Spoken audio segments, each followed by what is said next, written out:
Welcome in Fresno State into Viejas Arena. Pre-game coverage will get underway at 6:30. Tip-off at 7:30. Listen right here on San Diego Sports 760 or on the free iHeartRadio app. And we got a couple pairs of tickets to give away on the show today. John Heyman reporting yesterday in Major League Baseball that Korean right-hander Woo Suk-go is close to signing with the Padres and likely is to be their closer. Again, that's all being reported by John Heyman. In the NFL, Jets cut running back Dalvin Cook yesterday to allow him to sign with a contender before the playoffs. Right now, there are young people across the world facing a tough choice: continue their dream of education or drop out to help their family put food on the table. You can help change their future in a single moment. See how far your support can go at unbound.org.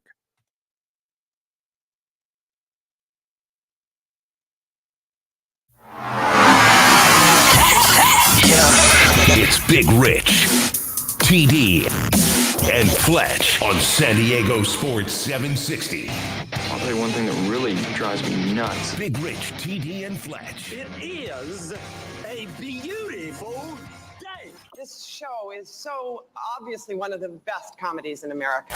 Time to get the day started. Don't you cuss on this here radio. Getting you going in the morning. Couldn't be better. Big Rich. This NIL money that's been flooding into players' pockets a variety of ways and for a variety of reasons, it may change soon. TD. There was a possibility of schools paying student athletes. Now that they have a contract with them, they're an employee of the school, essentially. Does that force them to play in these bowl games? Fletch. The college football playoff delivered because it was the four best teams with all their players actually playing and no one talking about NIL or transfer portal or cheating coaches. It was just football. Now, here are the guys. Yeah. Good morning and happy Wednesday to those who celebrate. Happy hump day to you all. It's Big Rich, TD, and Fletch, and we are doing it on the eve, or really not the eve, the day of conference play. It begins here, it begins now, and I know exactly what the conversation. There's not even a conversation happening on. There's just a lot of eye contact happening between Fletch and Travis. And then he MF'd me right in my ears. We all know why. And we're just gonna let it pass. I was reading. Mike. Never mind. We will not let it pass. This shall not pass. I'm sorry. Yeah, he was distracted. Look, I was reading about the people who brought you Travis Kelce. And we had a very, very, very busy morning on our group text. We will not be bringing that to the show. Speaking of texts, if you want to text the show at any point today, 70470, start your message with team, and we get to read all those. And yesterday, we didn't get around to many of them. I think there are shows where we actually forget we have a text line altogether. So that's on us. That's our bad, dog. But we stand on business. We do. What's the other one? Up for game? Up on game, bro. Sorry, I forgot my own tag. Plaxico Burris and LeVar Arrington. It doesn't feel like we're up on game if we forget about the text line. Well, that's true. I'm pretty sure those two guys lead into your show on the weekends. You're damn right they do. Yeah. I read that liner, and then I immediately delete it from my brain. Good. I refuse to remember anything they tell me to read. That brain is full. Yeah. Enough room, enough things in there. Got to make sure I hang on to the entire cast of Friends. Never want to forget those names. No, that's very true. Your hair, by the way, it's approaching, I guess, 3/16 of an inch. Yeah, it's a slow, like, it's very funny how much of a scuttlebutt this has created. So inside your own house, obviously, if you make a very severe decision, cutting your hair all the way to the slab when you've had hair your entire relationship, yeah, your wife's going to have some words with you. There's no question about it. And she did. But like, I can't tell you how many people are still discovering for the first time that I cut my hair. And it is a thing. Jorge just found out on Kogo News. I walked past the window in there, and he was just like, when were you going to tell me? I was like, Jorge, be honest with you, you're not even on the Christmas card list. So I didn't think I needed to check in with you before I got the old ears lowered. Yeah. It's funny you bring up Christmas cards because I was at the store and they have all the Valentine's stuff out. And I'm like, oh my gosh, I forgot that's coming up next. We better buckle up.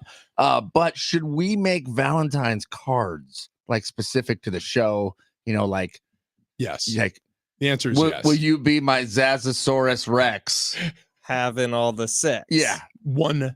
1,000%. Okay, And good. I think we should present our Valentine's. It might have to be with people in the building, and we have to film ourselves presenting random people with Valentines around the building. It's a good call. And then we have to film their reaction and be like, we're so sorry. Dibs on John Fink.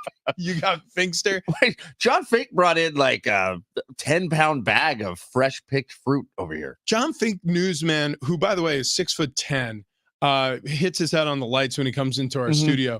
He's like an agrarian, like pacifist. Like he looks like he would be some warlord in medieval times, but he would actually be a farmer. He would be a man with like a rake or a hoe, tending grass. Okay, yeah, both of those apparently derogatory terms, by the way. Oh, rake and a hoe. Yeah. We looked that up. That's actually. right. But yeah, we should do a segment of normal size items in John Fink's hands.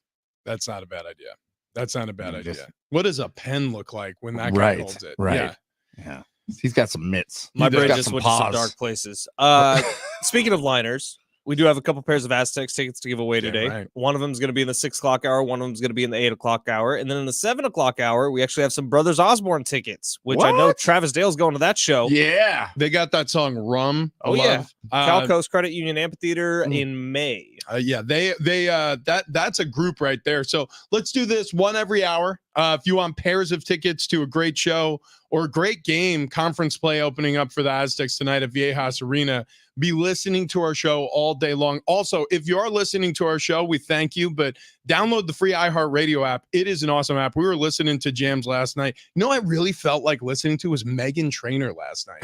So I told her, You It's all all about the that bass. bass. Oh, dude, she's got No treble. yeah, I mean, but it's not even that. Like, she's got some like heartfelt ballads. She's a talented. Anyways, I don't think I've ever gone down the rabbit hole. Yeah, I'm with telling Meghan you, Trainor. you will go like 5 to 6 to like 8 songs deep, and you'll be like, yeah, I know all of these, and all of them are bangers, certified. Did you guys watch any of the New Year's Eve television broadcasts? Yeah, It was I've seen what's all- gone viral now. Yeah, well, okay, so CNN's was actually funny. Because was, Anderson yeah. Cooper was hammered, wasn't he? Well, I don't know if Anderson Cooper was, but Andy Cohen is a funny dude. he's a funny dude. Yeah. He has great comedic timing. There's a lot of people who are uncomfortable because he sleeps with men and he's open about it. Like that's really what it comes down to. Right. The only thing, like, even otherwise it would just be, oh, there's a funny guy saying funny things, you know. But yeah, and then by the way, on the New Year's Eve whatever it was broadcast on CNN, at the ball drop, they showed 2 guys passionately kissing each other. Yeah. And the world lost its mind. They're like, what? What is happening? This is just like, I just picture spit takes across the Midwest. I can't tell you how many times I saw the video. If this is how 24 is starting, I'm done till 2025. That's what people were saying. Well, what's Wow. so we watched Are we still there?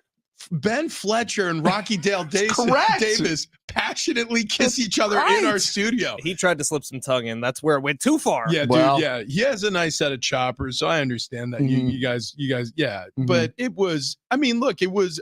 Honestly, I'll tell you right now, I was like, wow, that's what true love looks like. Right. Yeah, That's we what saw it Then he happen here. ghosted us. Well, the Las Vegas broadcast, which I think was on Fox, was awful. Was it? Oh my gosh, didn't watch any yeah, of it it. was terrible. As much as I love talking CNN and Fox and John Fink and Meghan Trainor, some stuff the happened in the important NFL. stuff. No, yeah, Important we stuff. got to get to that Yeah. immediately because at 6:09 we stand on business. Just say, if we're going to truly be up on game, Oh, we should be up on game. There is no question we need to get to this because people are rubbing the crust out of their eye like, what's going on with the NFL? No, listen, yes, there is a lot happening in the NFL. We obviously have David Tepper acting poorly. We have officials acting poorly. And the NFL has fixed it all. Nothing to see here. Right. Absolutely nothing to see here. David Tepper was fined $300,000 for throwing a drink in a fan's face from his owner's luxury box.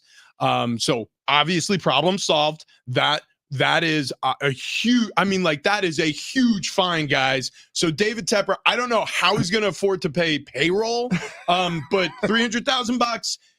He won't do that again. No way. I kind of wish when the NFL was finding people, they would find like people around America where they find David Tepper $300,000 and they're just like, oh, well, Ben Fletcher deserves that money. And like not saying like I'm just using me as an example. Like, NFL lottery. Yeah, God, that actually NFL lottery. That would be absolutely awesome. How about this? If I'm David Tepper, I pay that fine and go, you know what? Turns out I'm in the business of throwing drinks in people's faces because that's not so bad. Right. $300,000 per? No problem. Right. Take this. Hey, what do you say you want to rob Roy to the chops? Ha We didn't actually get to that on the show yesterday, the David Tepper throwing the drink in the face, but that video is insane. I believe someone mentioned it. Oh, did you? Sorry, wasn't listening. But that was like, have you ever seen an owner do something like that? No, you know what? No. It was obviously horrible. I think the commentary I had on it was this is shades of when Patrick Mahomes' wife and brother were spraying champagne on fans in Buffalo when the Chiefs beat them during that. This was like 2 years ago now, but it's like when you're sitting in a luxury booth above all the plebeians who are freezing and shivering. I mean, in Carolina, obviously it's very different, but who are standing in the low seats, like act accordingly. Who actually paid for their tickets. Right. Well, David Tepper and him, he paid for the team. I know, but like what the hell does that even mean? He didn't actually throw the drink in someone's face. He just threw it in he the threw direction. it in the direction of which. So I don't know if the fine is increased if you throw it in their face. I also don't know if it's increased depending on what's thrown. Like hot coffee to me in your face feels like that is a bigger fine than water. I want it itemized. Yeah, that's correct. That's what I would like to see as well. I want the NFL to send me almost like a menu. Like if you threw hot coffee, it would be 500,000. I'd be like, well, that's worth considering next time because I was really mad. Right. Like $2 million for hot coffee. You go, I don't know if I like that, but 900 grand for a milkshake, I kind of dig. You said beer was 100,000, but what about like the full bottle? Like, what if I just heave the full bottle right at the person who I'm upset with? Frozen water bottle. like I want the back and forth. I want the email chain that they uncover from this to be like, no. I said the water's frozen in the bottle. Gosh, I mean, so dumb. These people at the league office. It's ridiculous. Yeah. They do not know how to do this. So anyways, they fined a billionaire gang $300,000 and said, no. Right. And so problem solved. Great. You know what would be great is if, like the fast track transponders where you have to load money on it. If they just had those loaded up with a couple $1 million. I want it to be like the Starbucks app. Like he heaves an old fashioned at a rowdy Panthers fan, and then he just holds up his phone. He just goes, I know. And there's just somebody waiting with one of those little laser guns in the box. And just boop. You know what would be great is if every drink was thrown from his gold goblets. Yeah. Oh my God. Yeah. So anyways, problem solved. The second thing that the NFL solved, guys, awesome news for Detroit fans. So after the NFL completely bungled the final snaps of the game between the Detroit Lions and the Dallas Cowboys, where Detroit successfully converted a 2-point conversion to beat Dallas in Dallas, like big deal in the NFC, kind of earth-moving conclusion, especially since Philadelphia lost to the Cardinals. The NFL has fixed the problem that took that 2-point conversion away, which was a failure of one of the players to effectively communicate to the official that they were reporting eligible. So Decker, the touchdown scorer, apparently didn't make it visible enough to the officiating crew. So the NFL has sent out a memo to every single one of the 32 teams stating, you need to do that more clearly next time. So problem solved, guys. This one I get a little more though, because Detroit was trying to get a little cute with it by sending a couple of players up to it. Now it was still obvious to anybody watching that it was Decker who was the one who was reporting. But I think what the memo was more about was, all right, teams, you don't got to get cute with this one. Just send the one guy. Well, make how sure do it's you clear. know that? That's what you ascertained, or that's what you know? The feeling I got from the league. Well, so this is what I think. I think when you have an important play like that, everybody knows that Taylor Decker has to check in. And I've done this before too. I've run up to the officials and I've gone, 68 is reporting. Like I pointed to my teammate to make it clear, like, this guy's an eligible receiver, Right. just in case he forgets to report, because that's how important that moment was. So you had not only 68, you had Penei Sewell, so Decker, you had Sewell, and you had John Skipper. All three offensive linemen run over the official. And I'm sure all three of them were saying the same thing. 68 reporting, because that's the only thing you need to say to the official. Now, I know a lot of people saw that film, and these analysts are saying, yeah, well, the Detroit Lions were probably trying to disguise their intentions. I don't see it that way, because I've been in those moments and I know what players think. And Maybe not disguising to the ref, but for sure disguising to the opposite team. obviously, Yeah. you wouldn't be disguising your intentions to the officials. It's gamesmanship. I know exactly what you're talking about. I know what all these analysts are talking about. But I'm telling you, from being in those situations, you will report for a buddy to make sure that it gets effectively communicated. The officials screwed it up. And by the way, the NFL knows the officials screwed it up. Yep. The only reason, and that's the reason why Brad Allen's crew is not working in the postseason at all this year. They're being punished for what happened. But the NFL is trying to save face by putting out this memo, because guess who pays the referees? It's the NFL. They are employees of the NFL. They don't have a union. Right. They don't have any way to protect themselves from anything. The reality of the situation is the officials are a part of the NFL. So they're trying to push the blame onto the players like they always do. Yeah, it's ridiculous. And to me, the NFL, if they wanted to save face and they did have evidence that he did report, I don't know how you don't overturn the game, other than you got to send money back and forth on betting transactions. All I know is this. The NFL is 2 for 2 this morning, guys. Yeah. They have They have fixed nailed it. a whole lot, which is really, really great. Big congrats.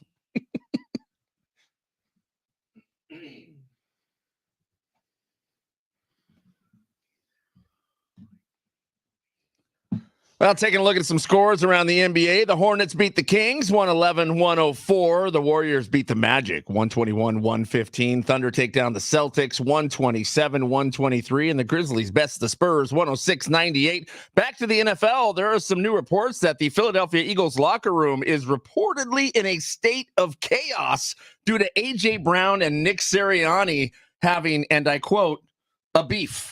Oh, boy. Yeah, not good. Not good. Things are falling apart there. Also, Adam Schefter, his latest intel is that Jim Harbaugh and the Chargers are looking to make a deal. Chargers president John Spanos is saying publicly that money will be no obstacle when hiring a new head coach. However, I don't know how much I believe that, but that's what he's saying. That's what he's saying. Also, Bill Belichick in that Chargers head coaching conversation, but his record without Tom Brady might actually be getting in the way. He's 29-36 since 2020 without Tom Brady. Yikes. Tomorrow, Thursday night football, nothing. It's over. Damn it. Yeah, we don't have that. It's really rough. Also, if we're staying with sad news in the world of music, Selena Gomez says she has only has one more album left in her because she's tired. Get the hell out of here, Selena. She's like 30.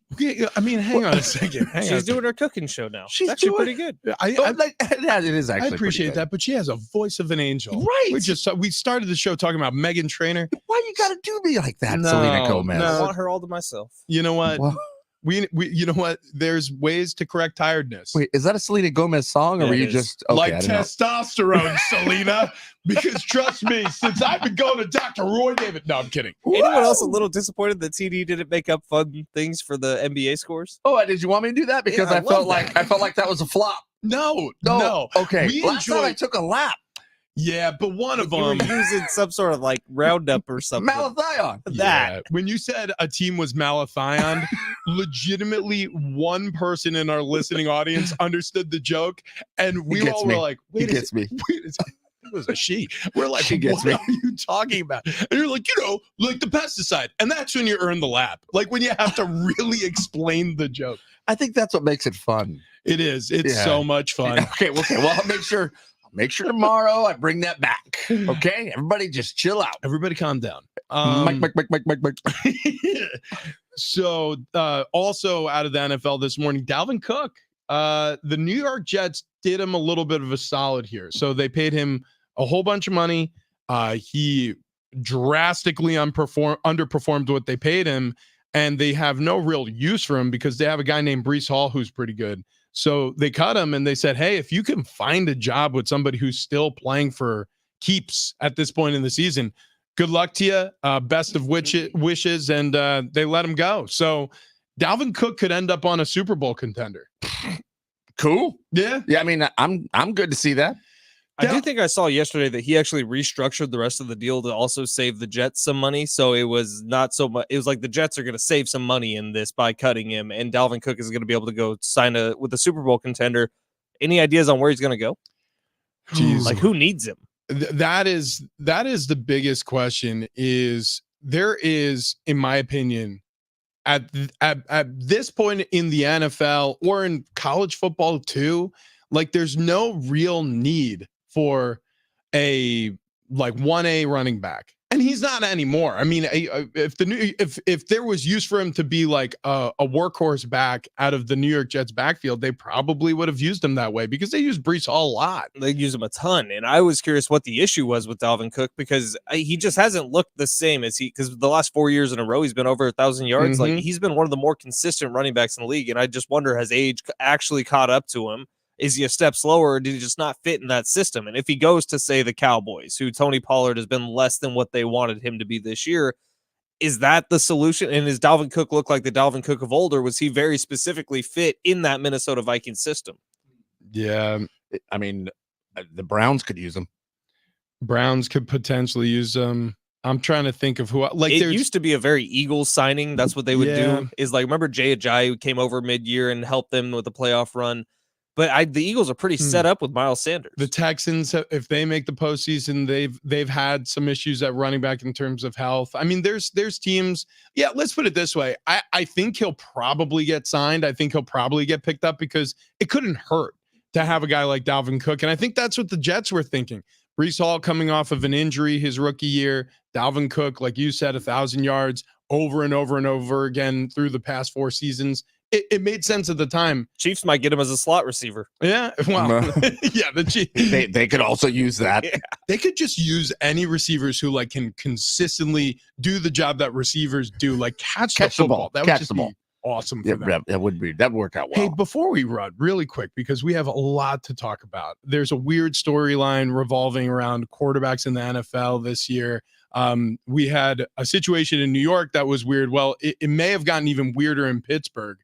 So we'll get to that in a second. But before we finish this segment, really quick, the Padres are apparently very close to making a deal with a player named Woo Suk Go.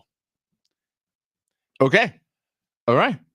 So over the years, I've gained a lot of weight, and I've lost some, and then gained it back, and then lost some, and then gained it back. Right? That's yo-yo dieting. That is yo-yo dieting. That is yo-yo dieting. And it is tough on the body, right? You don't want to put that sort of wear and tear on the chassis. So what I've done is I went to sdfatloss.com. And everything has changed for me, fellas. I know you feel it too. Like we all are fitting into clothes that used to not fit. Taking down the belt a couple of notches. Yeah. That's feeling good too. Yeah. I drilled a hole in that sucker and then it tore in half. Yeah. Travis actually made modifications. He was like, yeah, did you see the new mod on the belt? And I was like, the what? I'm like, are you talking about your car? He's like, no, I'm talking about my this right here. The Kirkland 3000. The Macy's brown leather. That's right. That's fantastic. Submersible.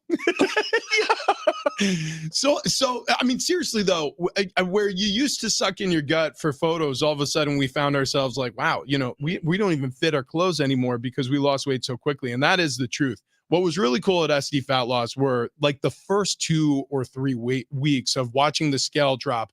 I mean, insane amounts. So I lost so much that I actually reached out to Wayne and Chloe, the weight loss team over at sdfatloss.com, and said, hey, is this okay that I'm losing this much weight? They're like, yeah, you were just like a really big fatso. So things are going well actually for you. We lost over 60 pounds in the first 2 weeks. We lost overall 110 plus pounds since doing SD Fat Loss. Ben's lost over 40. I lost over 35. TD's lost over 30. We're all in the maintain phase, although I think Fletch is starting to head back onto the reduction. I'm back. He's back. He's got a couple of LBs he wants to drop in the new year. So if you're like us and you want to drop some weight too, especially with the new year, new you deal, go check out sdfatloss.com. That's sdfatloss.com or call 858-665-3211 today.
This update is presented by Unbound.org. College Hoops. Aztecs get conference play going tonight. They welcome Fresno State into Viejas Arena. Our pregame coverage gets underway at 6:30. Tip-off at 7:30. Listen here on San Diego Sports 760 or on the free iHeartRadio app. And by the way, we got a couple pairs of tickets coming up on the show. One of them coming up in the next 30 minutes. John Heyman reporting yesterday that Korean right-hander Woo Suk-go is close to signing with the Padres.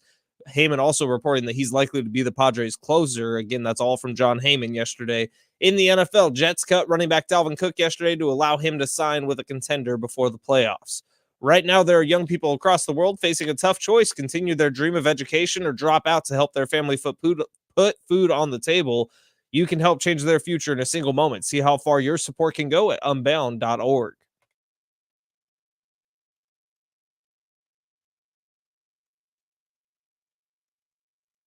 Big Rich, CD, and Fletch, San Diego Sports 760. And coming up on the show today, we have two pairs of tickets to Aztecs versus Fresno State. That's happening tonight at Viejas Arena. Pre-game coverage gets going at 6:30, tip-off 7:30. If you're looking to buy tickets or just get some info, you can go to goaztecs.com. But keep it locked in here because we have those, and we have a pair of tickets to see the Brothers Osborne at the Cal Coast Credit Union Amphitheater happening May 29th. Tickets and info, livenation.com. Or, like I said, just keep listening for your chance to win. We're going to do a pair an hour here. Pair an hour. Yeah, we'll give away one of the pairs of Aztecs tickets within the next 30 minutes. So between now and 7 o'clock, keep on listening.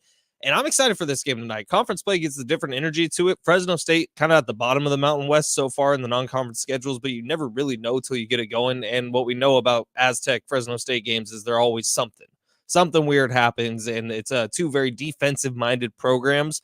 But it should be a good one at Viejas. Mhm. Should be sold out. Yeah, I think the students are back. Not sure. It's always good. Yeah, I think they are. Are you here or are you there? I'll be there for pre and then haul ass back to the studio for the game. Good. Perfect. Just the life of Ben Fletcher. Yeah. It's fine. It'll be fine. This will wrap up in April and you'll get some sleep. Never. Speaking of, we have to start thinking about our best bracket ever as we're looking towards March Madness. So we need some contenders. Now, my thought was the only carryover from last year will be the winner from last year's best bracket ever because breast bracket ever because nothing could beat it. Well, it was sex. Congratulations to sex. What are we going to get that's going to beat sex? I don't know. I don't know. I mean, that's what remains to be seen here. So there could be 15 other contenders up against sex. See, but I feel like a lot of really good ones got snubbed because the internet is so pervy. Yeah, like I know. The wipe dump needed to be further on in the bracket. Did it though? Sundresses probably needed to be further along in the bracket. I still have a problem with no wipe dump because again, you don't know it's a no wipe dump unless you wipe. Like you don't just walk away. You're correct about that, but sometimes you feel confident. And you try it? I never have. That's why it's special. Exactly. I never have it's either. It's the Holy Grail. You still don't know. You just don't know. So I feel like that one I think got knocked out appropriately. It's sundresses that really House to Yourself, the text line is saying. Oh yeah, House to Yourself was a solid entry. How about Whiskey and Cigar? We love Whiskey and Cigars. That was good too. We got this text from the 913. Boys, I texted into Darren's show yesterday and bragged all about sdfatloss.com. It was read on air and was a mini commercial for you guys. It was hilarious. I actually was listening and I caught a little bit of Darren talking about it. And I do thank you, 913. What was Darren saying? Was he ready to sign up? He was talking about us and the fact that he's like, I didn't believe them when I first heard them talking about it, but then looking at them, wow. Yeah. And wow, indeed. So Darren is very happy with the way we look, is what I gather from that. Thinks we're hot. Yep. And I mean, we are. A couple weird storylines surrounding quarterbacks in the NFL. And gosh, this has been the season of quarterback problems in the NFL. It's been one conversation after another with this. I was hoping we could leave that in 2023, but it's already leaking over into 2024. Yeah, it's part of the season. Yeah, it feels like it's that time of the year where we're going to have quarterbacks refusing to start or quarterbacks refusing not to start in the NFL. So there was a weird report that came out of Pittsburgh with Kenny Pickett. It's always a Sorry, you're gonna have to throw a drink at me if you want me to leave the field. Somebody called Tepper. He should have never left Pittsburgh. That's gonna cost us. So yeah, Kenny Pickett. There was a weird report out that Mike Tomlin was saying to him, "Hey, you're gonna be a healthy scratch. We're gonna bench you for Rudolph." And he went, "Nope, no, you're not." And so, I mean, like, which, by the way, it's actually slightly better from a PR standpoint for Pickett to refuse to be benched, right? As opposed, or refuse to be someone's backup, as opposed to the report out of New York from Diana Rossini, where it was like Zach Wilson hesitant to start for the Jets. So we don't really know why this is happening or why that report got out in Pittsburgh. But here was Kenny Pickett, who after practice, one of the days during the week, defended himself publicly. Here's what he said.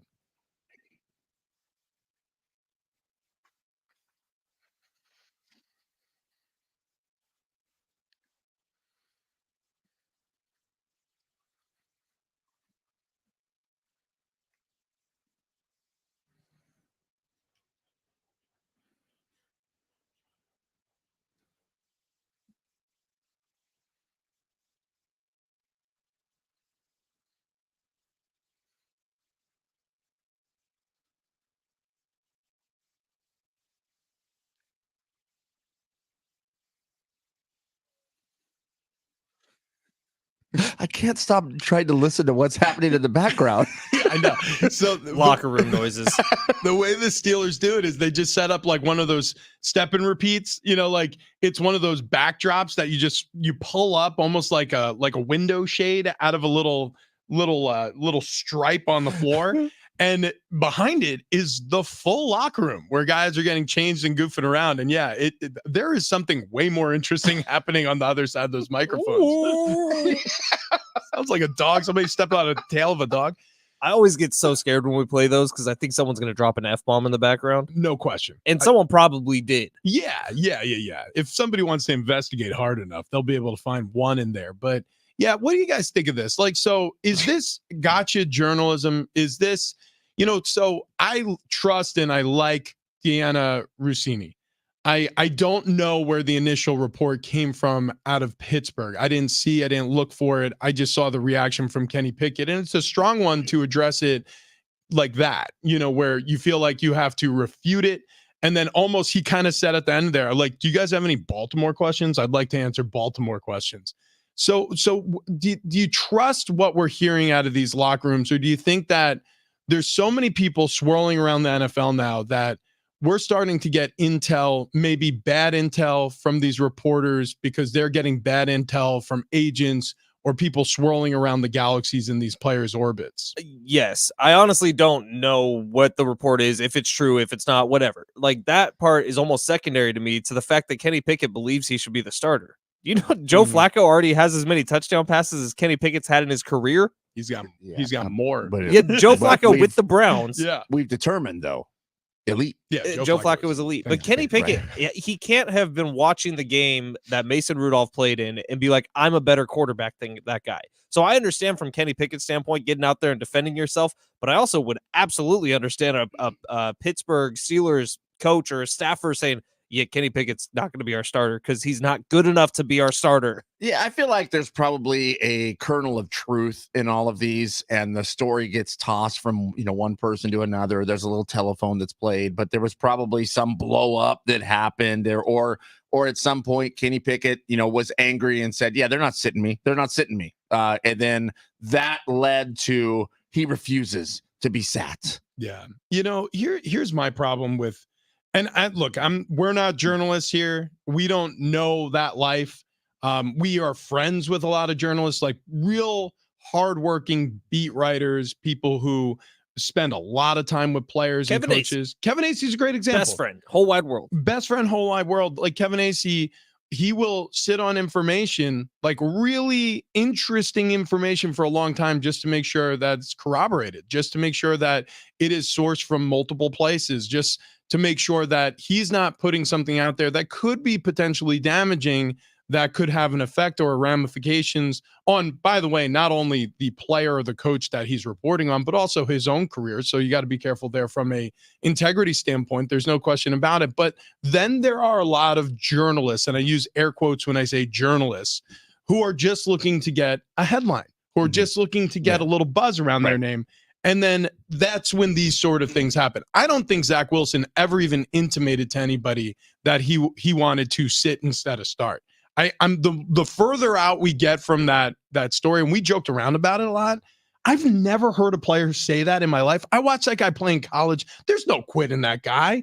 And then in terms of Kenny Pickett, like, has he ever, over the course of his time at Pitt, I'm talking about when he was in college or with the Pittsburgh Steelers, give anybody the impression that he's like a problem?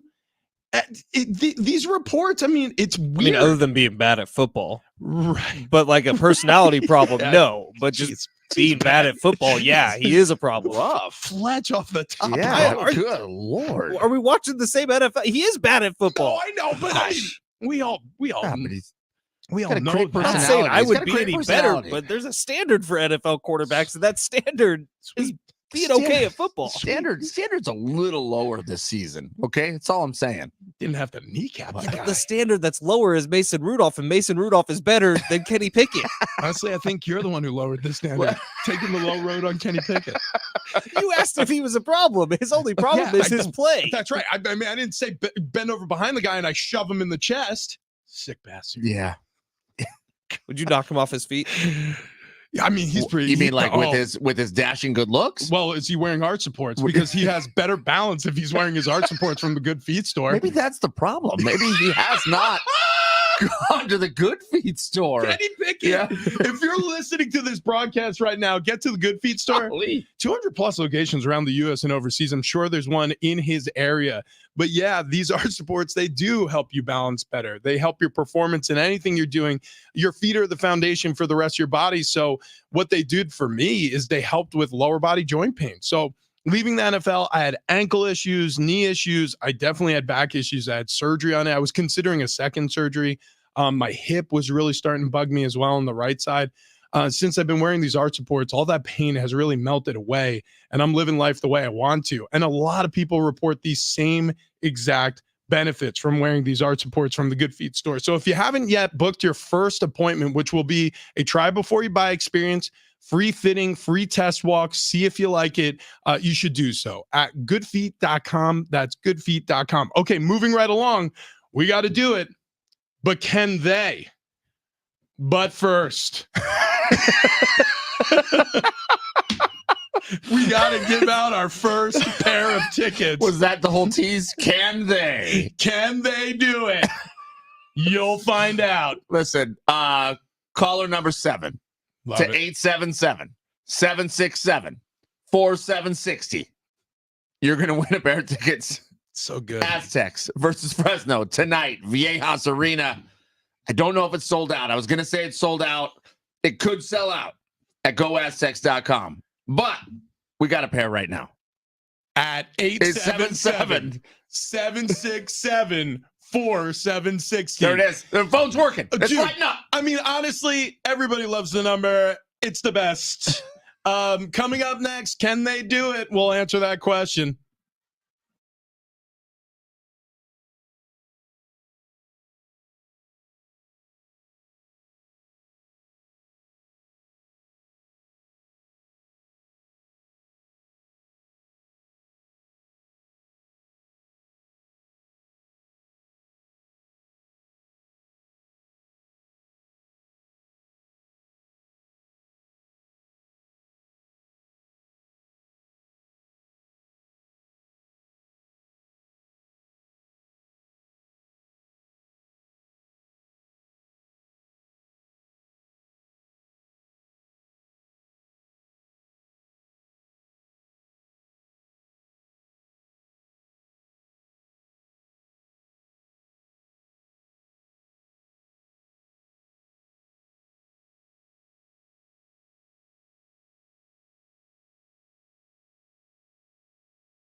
Coming up, can they do it?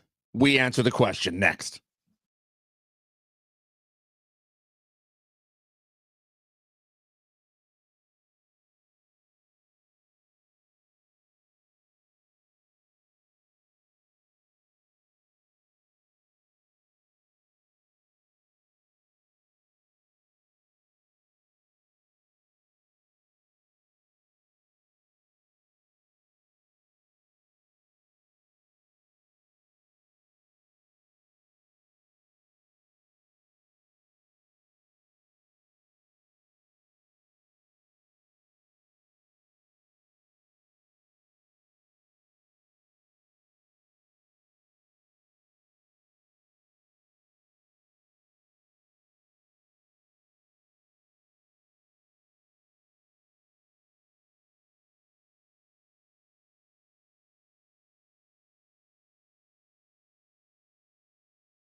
Big Rich, TD, and Fletch. If you're listening on the free iHeartRadio app, we appreciate it. Send a link to a friend if you like the show. Best way to support the show. Also, coming up every hour, we're going to have a pair of tickets. We just gave away the first pair of tickets to Aztecs, Fresno State tonight at Viejas Arena. We have a second pair of those, plus a pair of tickets to see the brothers Osborne at Cal Coast Credit Union Amphitheater coming up in May. So be on the lookout for those ticket giveaways later on. Can they do it? Oh, what are you looking at, Fletch, before we get to the headline here? Well, Travis Dale is the resident good at sports that nobody else is good at, right? Like, Okay, say, yeah. cornhole, darts, Ping pong. ping right, pong. right, Yeah, yeah. it's Yeah, a very Travis Dale thing. Hook the Wait. ring on the hook. Yeah. Ladder ball. you ever- Ladder ball, sure. Yeah, I don't even know what that is. but 16-year-old Great at it. Sign me up. 16-year-old Luke Rittler Okay. becomes the youngest person ever to make the World Championship darts final.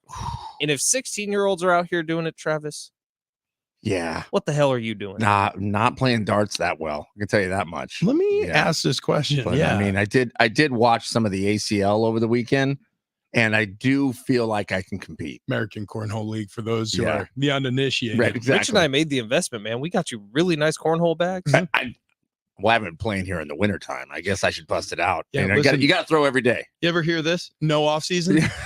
Yeah. It's true.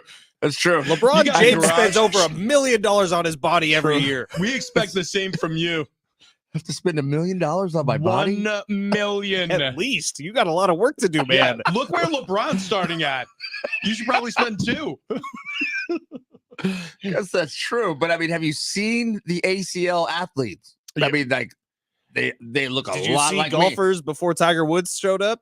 That's a good point. Oh, Golfers yeah, could change true. everything. Yeah. Like John You'll be Daly the was one of the Tiger best Woods. golfers in the world. You will be the Tiger Woods of the ACL. If I become the Tiger Woods of the ACL, I do get canceled, I believe. That's correct. Yeah, okay. There's no question Yeah. about that. Only if you have like 19 mistresses. The Lions Oh. are the only Yeah, NFL 90. franchise that have never won a game in the wild card round. That's wild. I mean, think about what I just said. The Lions, of all the franchises in the NFL, have never won a wild card round game. So Detroit last won a playoff game in the divisional round after earning a playoff bye. Prior to that, last postseason was 1957. They made it to the NFL championship game. I mean, that was before the merger. Wow. So they played in 2 postseasons. They've only won a single divisional round game, and they've never done it in the wild card round. So they've clinched their playoff berth with the loss to Dallas and the loss that I believe it was the Eagles incurred. No, somebody got knocked out. They and eliminated, so they're officially in. It doesn't matter. Detroit's getting a bite at the apple. How do we feel about their chances in the wild card round?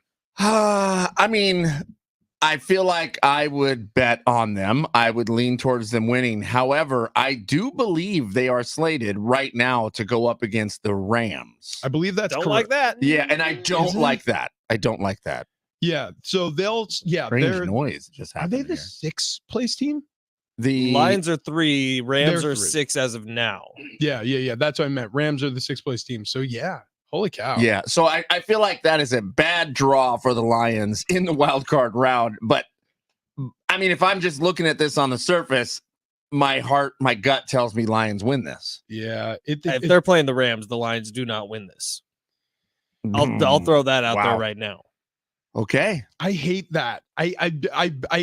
Yes, Fletch feels right, but I hate it.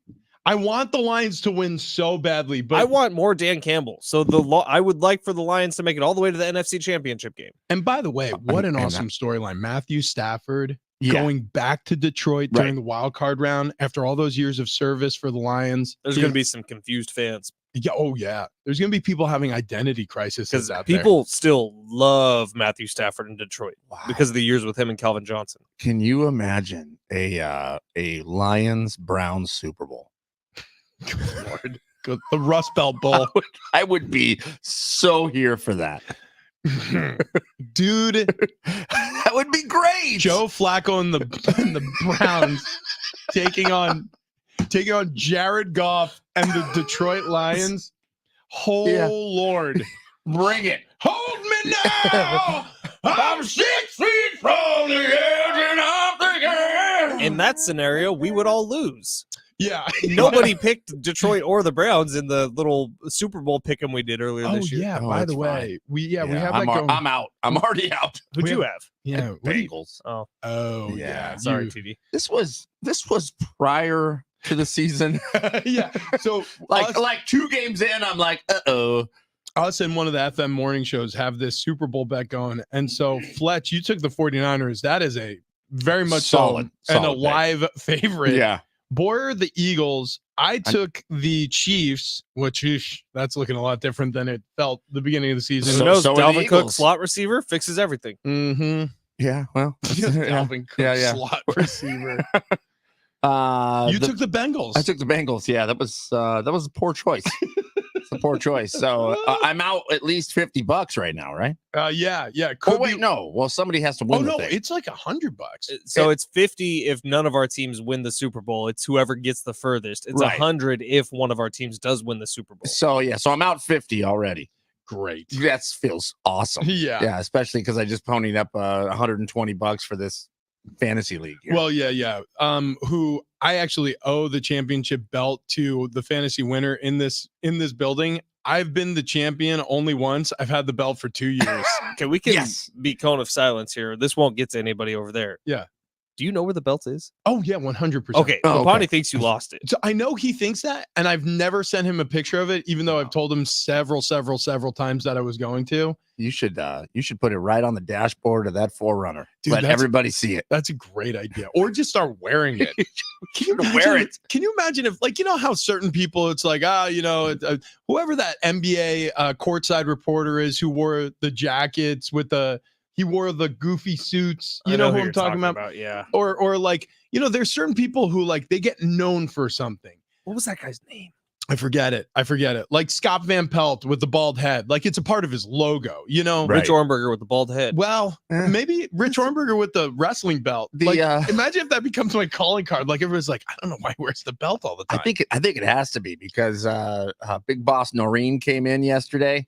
She looked at your head and all she said was, "Put the hat back on." Yeah, she was like, can't wait till it grows back. Yeah.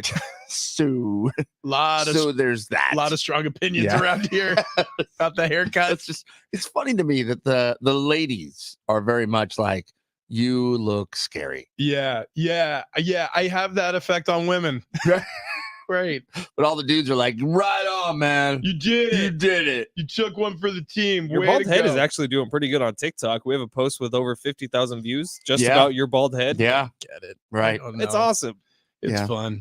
And the comments pouring in about what you look like. Hey, you know what? TikTok isn't the only app this show uses. Right, Fletch? Oh, that's absolutely right, Mr. Ornberger. In fact, I use the largest daily fantasy sports platform in North America. It's called Prize Picks, and it is the most fun I've had, making up to 25 times my money this football season. Now I'm playing during basketball season 2. All you have to do is select 2 or more players, pick more or less on their projected stats, and place your entry. And right now, if you sign up using promo code Fletch, you are going to get a $100 first deposit match. That's $100. Thanks to our friends over at Prize Picks, the largest daily fantasy sports platform in North America. Testing my skills on Prize Picks this season. It's the most exciting way to play daily fantasy sports, and it's super simple. I make my picks, submit my entry in less than 60 seconds, and the quick withdrawals have been the number one thing for me because I withdrew on a Sunday. I had a $500 win. I withdrew on Sunday. I got the cash on Monday morning. And on Tuesdays, if you missed out yesterday, you have to wait for next Tuesday. They discount special select player projections up to 25%. They call it Taco Tuesday, and it's a ton of fun. Prize Picks now offering Apple Pay for quick and easy deposits. And make sure you sign up with promo code Fletch, prizepicks.com/Fletch, or Prize Picks app, and use promo code Fletch. First deposit match up to $100. What are we talking about coming up next? Coming Aaron up Rodgers. next, we got to get into A-Rod. Not that A-Rod, the other one. You know the one. Anyways, that's next.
Hour number 2, Big Rich, TD, and Fletch. This update presented by Duthie Power Supplies, College Hoops. Aztecs get conference play going tonight. They're welcoming Fresno State into Viejas Arena. Our pregame coverage will get going at 6:30. Tip off at 7:30. Listen here on San Diego Sports 760 or on the free iHeartRadio app.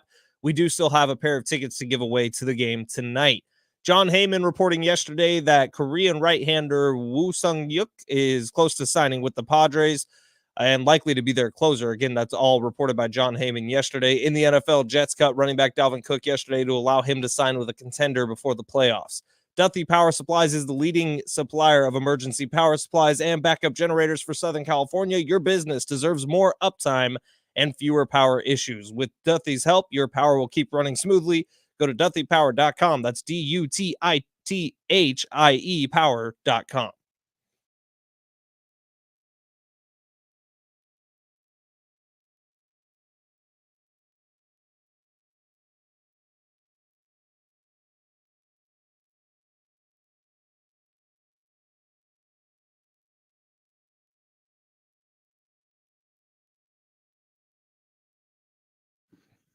Yeah! Woo! Happy Wednesday to those who celebrate. Happy hump day to all. It's Big Rich, TD, and Fletch with you. And this morning, we are on the precipice of Mount West Conference play. We've got the Aztecs facing the Fresno State Bulldogs. They're going to take the court tonight at Viejas Arena. Tip-off at 7:30. Pregame underway at 6:30. And that's going to be a fun one because the Bulldogs every year, I think, pose a very difficult challenge to the Aztecs because the familiarity, the coaching staff obviously sharing Justin Hudson. familiar names. It's difficult. It's difficult preparing for any coach who has been inside the building here on the Mesa, understands the Fisher Dutcher dynamic, and so yeah, this will be I'm going to say it's going to be a grinder. That's my guess. That's how these games typically go between Fresno State and the Aztecs. I think it's going to be low scoring. I think it's going to be defensive. I think it's going to be, hard fought, points in the paint, stuff like that. It's going to be more old school basketball. Isn't that an app? I believe it is. Okay. I believe it is. Okay. Now, Fresno State is down this year, not like Gonzaga is down, but Fresno State is down at the bottom of the Mountain West heading into conference play, but these games are always different. And you're always targeted. When you're the top dog in any conference, in any division, you're always targeted. Anytime a team gets an opportunity to play the Aztecs, they're going to throw their best punch. And so the Aztecs have to be consistently worried about that, right? They're former Final Four winners from a year ago. They played in the national championship game. So that's life. You're going to have a target on your back. So we're giving away tickets to the Aztecs coming up later in the show. We also have tickets to the Brothers Osborne. So we're going to give a pair away this hour. So if you're listening on the free iHeartRadio app or wherever you're listening, we're going to make sure those are available to you. And if you are listening on the free iHeartRadio app, we thank you. If you haven't downloaded it yet, please do and share the link with a friend. Best way to support the show. Okay. So Aaron Rodgers, he's done it again, guys. A Tuesday has passed and he's made headlines this time, though, because he's dragged somebody else into the headline. Ruh-roh. Jimmy Kimmel. Uh-oh. Oh, Jimmy Kimmel. Somebody's going to be mad. Let's go with this long soundbite. Okay. Of Pat McAfee interviewing Aaron Rodgers from his wine cave. Yeah, a wine cellar at his house. Of course he does. He's sitting in front of a giant bottle of scotch. Makes sense. And they were talking about popping bottles, and they were talking about when he's going to get into some of the secret stash and all that stuff. And all of a sudden, Aaron Rodgers starts waxing poetic about the Epstein list that is due to come out. And here's what that exchange sounded like.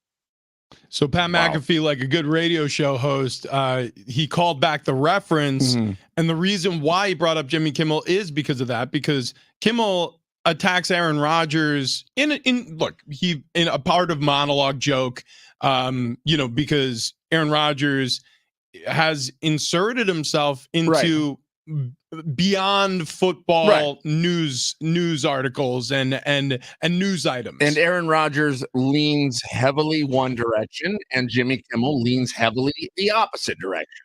So it's easy targets for both. What's interesting, though, is where Jimmy Kimmel has taken it. So Aaron Rodgers, in jest, brings up Jimmy Kimmel's name.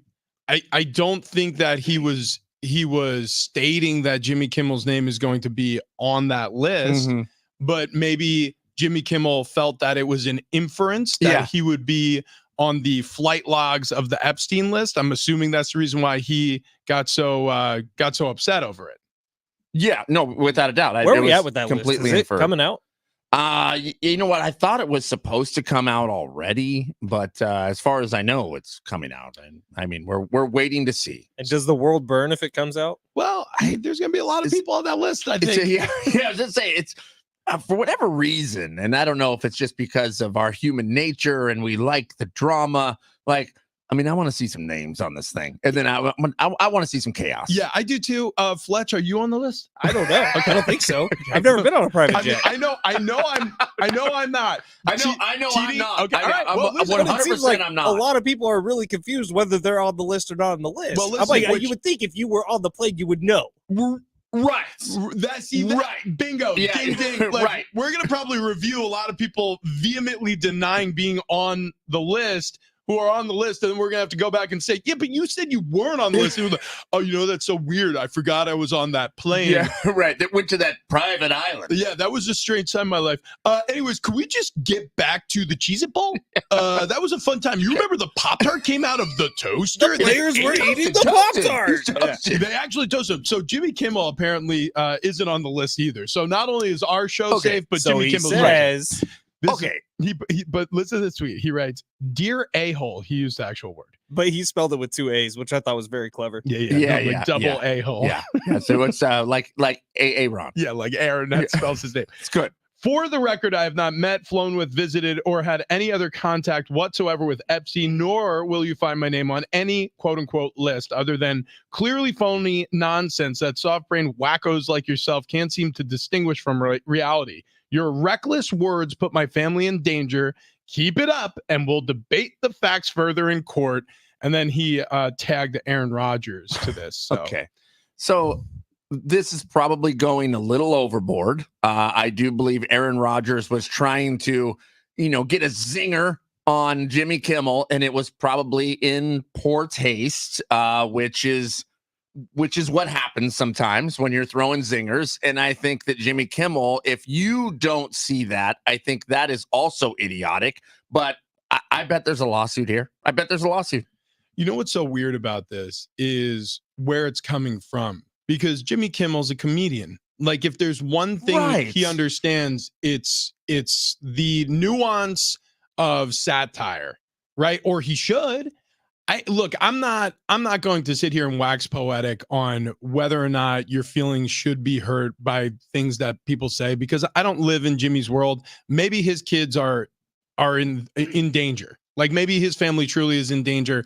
And maybe somehow it's related to the Pat McAfee show and what Aaron Rodgers has said or stated about Jimmy Kimmel. I don't know. He's the only one who knows the truth behind those words. Okay, so getting beyond that for a moment, getting back to the joke, was it like a great joke that Aaron Rodgers told? No, but I think he was trying to poke the bear a little bit. Be like, oh, let me hit you in the soft spot. He was trying to get Jimmy Kimmel to do exactly what Jimmy Kimmel did. And this is keeping Aaron Rodgers in the headlines again and again and again and again. Yeah, but I guess I would have thought Jimmy Kimmel would have fired back with a joke. I mean, Jimmy Kimmel could probably cut him to pieces. Jimmy Kimmel is a professional comedian. Yeah, there was a joke in there. The 2 A's I thought was hilarious. No, absolutely. But the whole lawsuit thing, I mean, I don't know.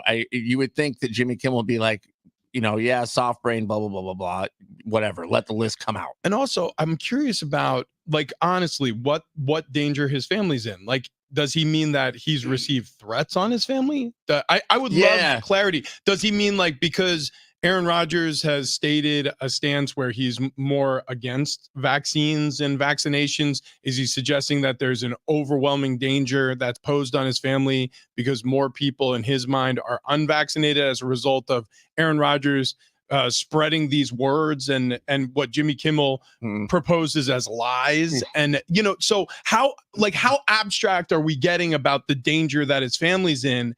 And really, honestly, again, when you're a comedian and you're resorting to legal recourse, it means that a chord was really struck. Yeah. Because, I mean, was that unclear to anybody? That felt like a joke. Like Aaron Rodgers was joking. To me, yes. Now, I'm trying to put myself in Jimmy Kimmel's shoes if that was said about me, but I guess where my head goes is like, yeah, okay, that was a weird joke. I'm trying to find the funny in it, but then just fire back. Well, it's if people believe the joke that Aaron Rodgers said. And more specifically, I think it's if Jimmy Kimmel's wife believes the joke that Aaron Rodgers said. And that could be the family in danger leading to divorce. We're really reaching the straws. But I guess if that's where it is, if that's what it's leaning towards, what is going on at home that's causing that to be the tipping point, if it is so untrue? Yeah, like that's the part of this that I'm struggling with that's like, he used the words, your reckless words put my family in danger. So what he's inferring is that somehow Aaron Rodgers, his actions, you know, whatever, bringing up Jimmy Kimmel's name at all has led to his family being in danger. I would love to know what the proof is of that. Yeah. And if he can prove it, well, then I would love to know what that proof is. Now, will we? Probably not. But I mean, this is all now happening in public. So it almost feels like we're all going to wait, just like the list to come out, to see exactly where this lands.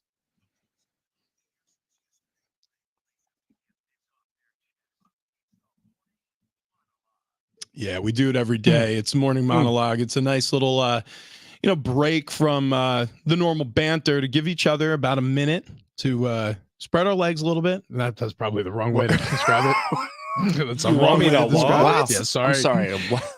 I'm sorry. What? Maybe for two of us to put our feet up and rest while the other one takes over the show. So who wants to go first? Well, since we're done with that topic, because mine's going to stick with it, I'll go first. Okay, yeah. So sticking with this, the crazy part is I think the more viral clip that you could have taken out of that is what Aaron Rodgers said right after, which is that the NFL is scripted. So he was calling back to when he first brought up Fox News, and then Adam or AJ Hawk immediately threw the Epstein thing out there, which was, I thought, great timing by AJ Hawk because it is funny.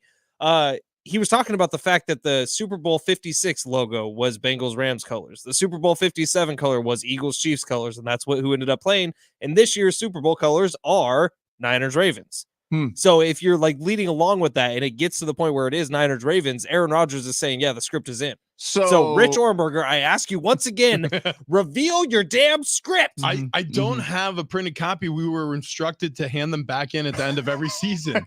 So I had 6 scripts, but the NFL has them now. I mean, smart for Aaron Rodgers to see, the logo's not green. It's not Jets, obviously, in the Super Bowl. I'm just going to take the year off. Yeah. Yeah, he did say in that it better be jet screen next year. Well, see, you know what? Here's the thing that Fletch is 100% right. And I love that you hung here with your monologue, because the reality of the situation is Aaron Rodgers does like being part of the conversation. He does like the attention. Yes, he also likes money, and Pat McAfee is paying him a lot of it to do these weekly appearances. And if you think about how much money he's getting paid and the fact that he only spends about 20 minutes on Pat McAfee's show, I mean, it's worth it. The time is worth the cash. And because he says such interesting things and he constantly makes headlines, Pat McAfee sees it as a mutually beneficial relationship. So that's why this keeps happening. And so saying something like that before they even got to the Epstein stuff, before they even got to the Kimmel stuff, like that was going to be the headline. Aaron Rodgers thinks the NFL is scripted. Yeah. It's almost like he's asking somebody, not unlike Jimmy Kimmel,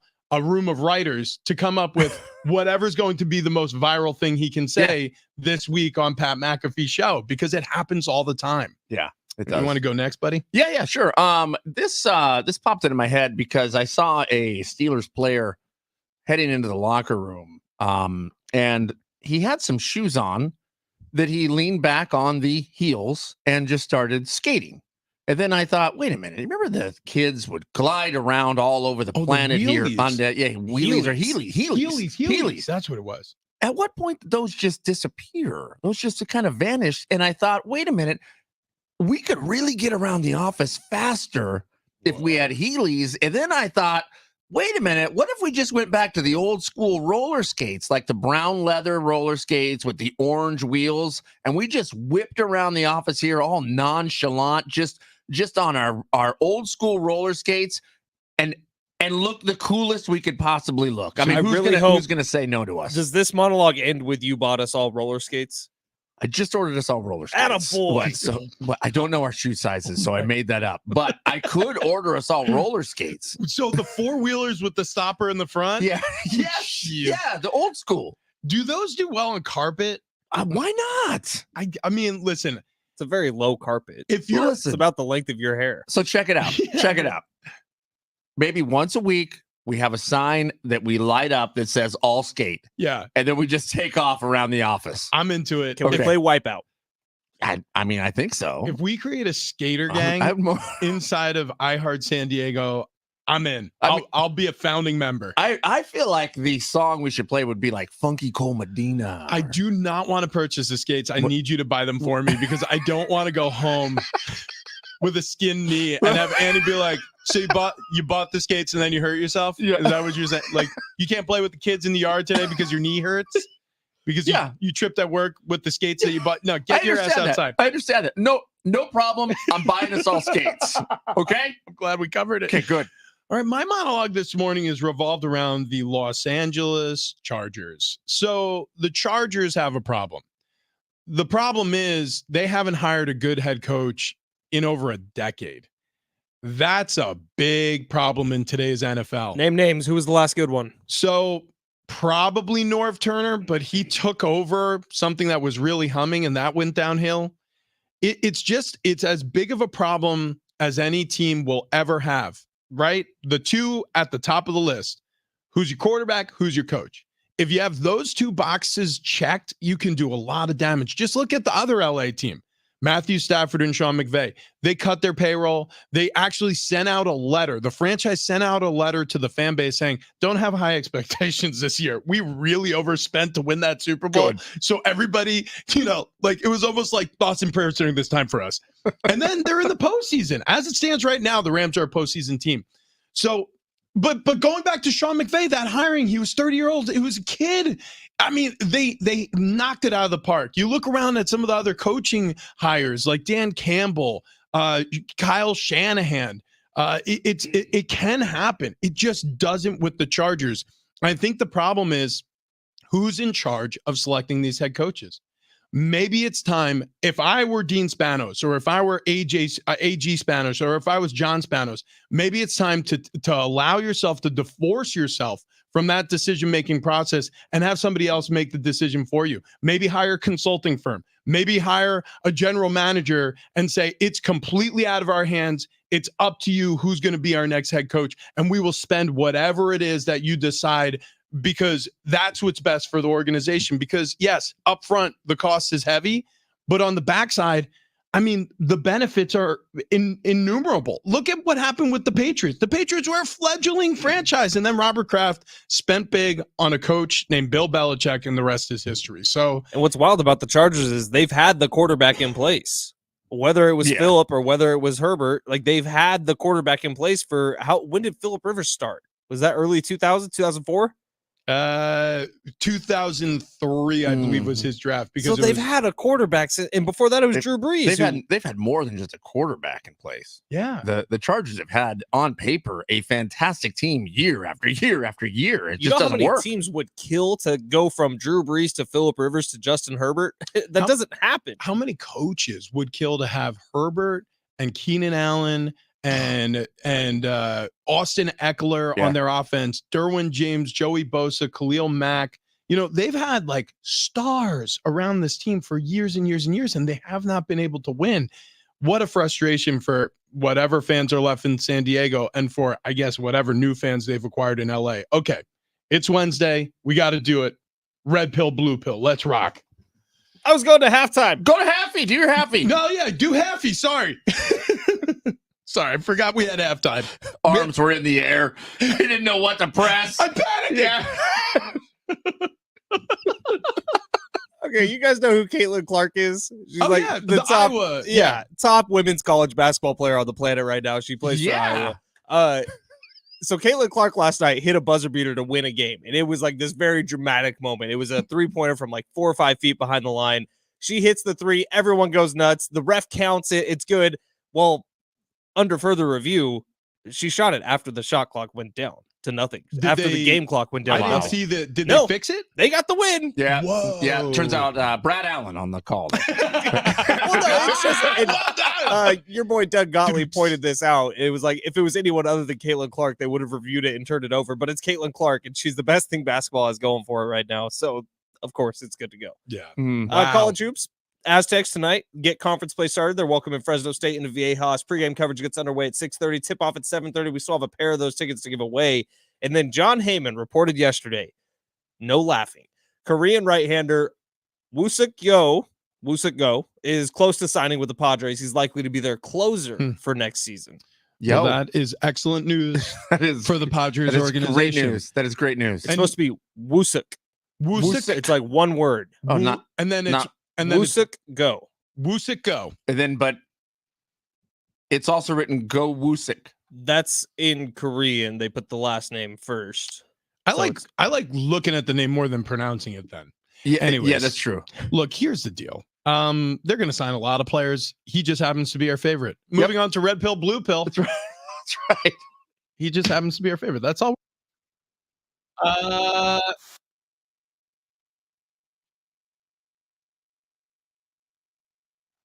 Red pill. One for the rest of your life, and you cannot turn back. Beer. Blue pill. Whiskey.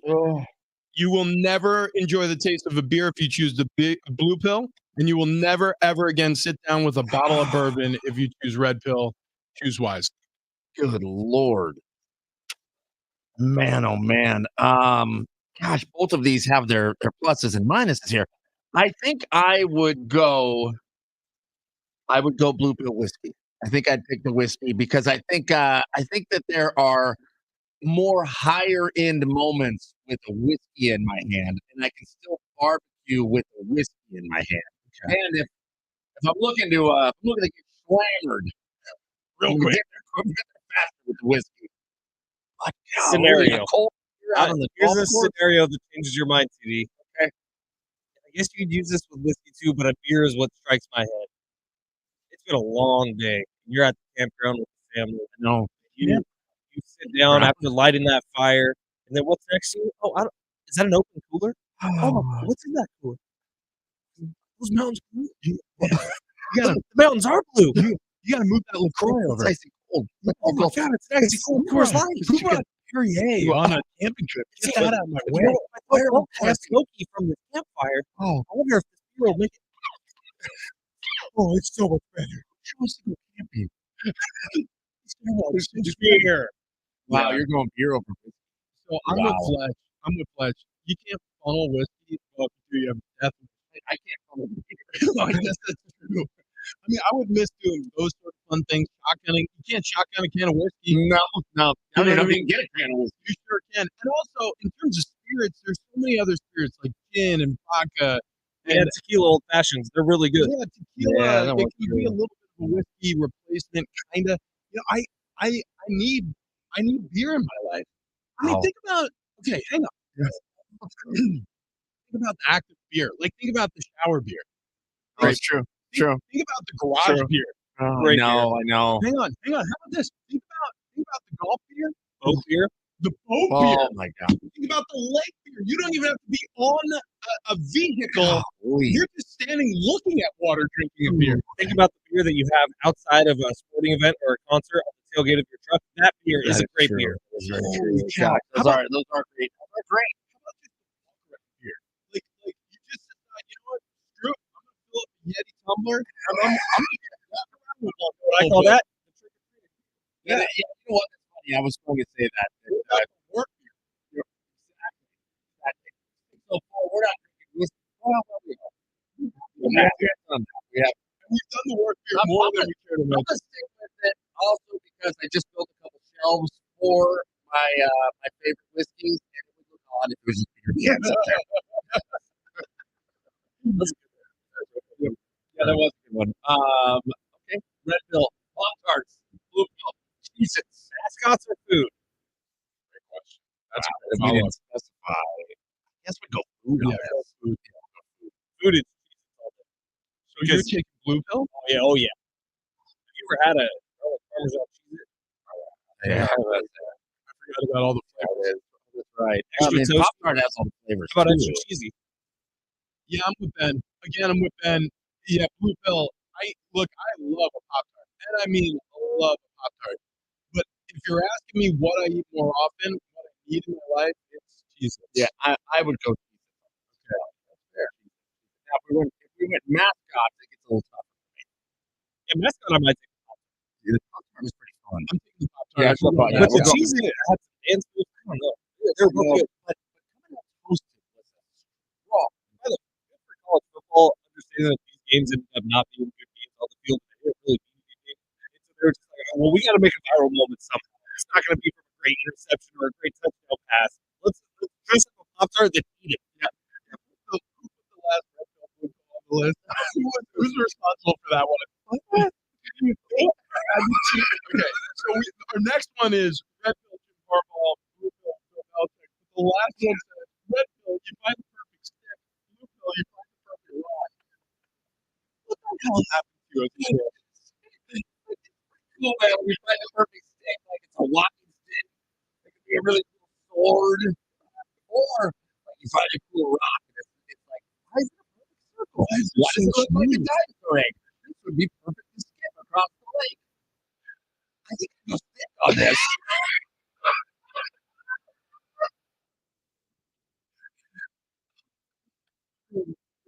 I don't even know what to do.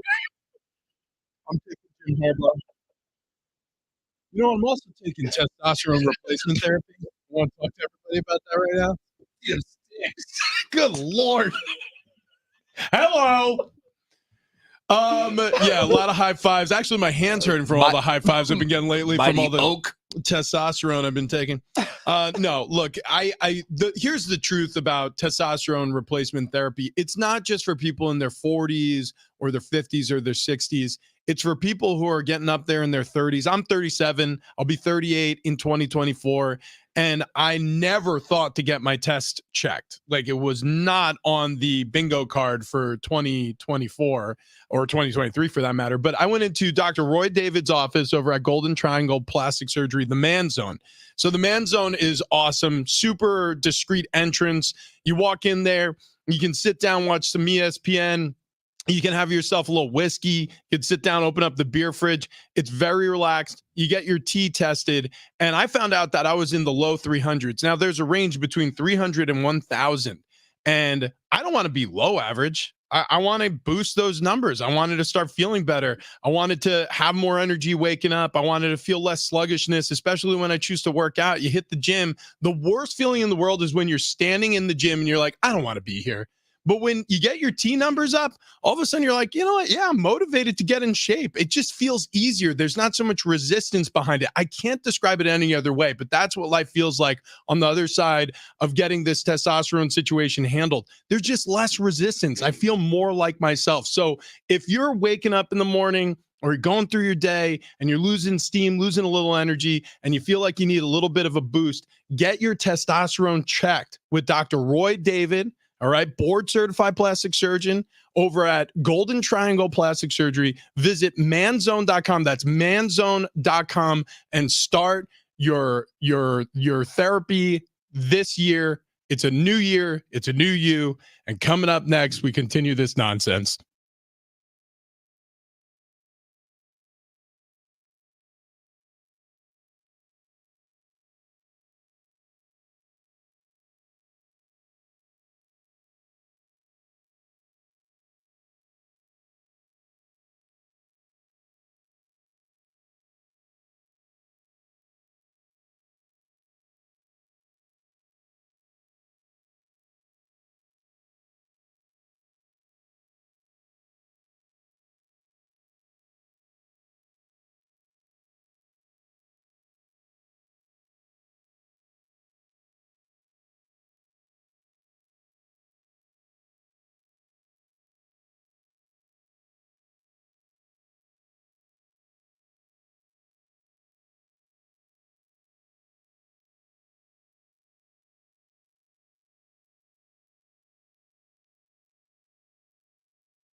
Hey, it's Fletch for SDFatLoss.com, and I am back on the reduction phase, baby. I hit my goal the first time. I really did. Within those 2 months, I got down to 230, which is what I wanted to be at. I've been maintaining there. Now I want to get down to the 2 teens, so I'm going back for some more reduction.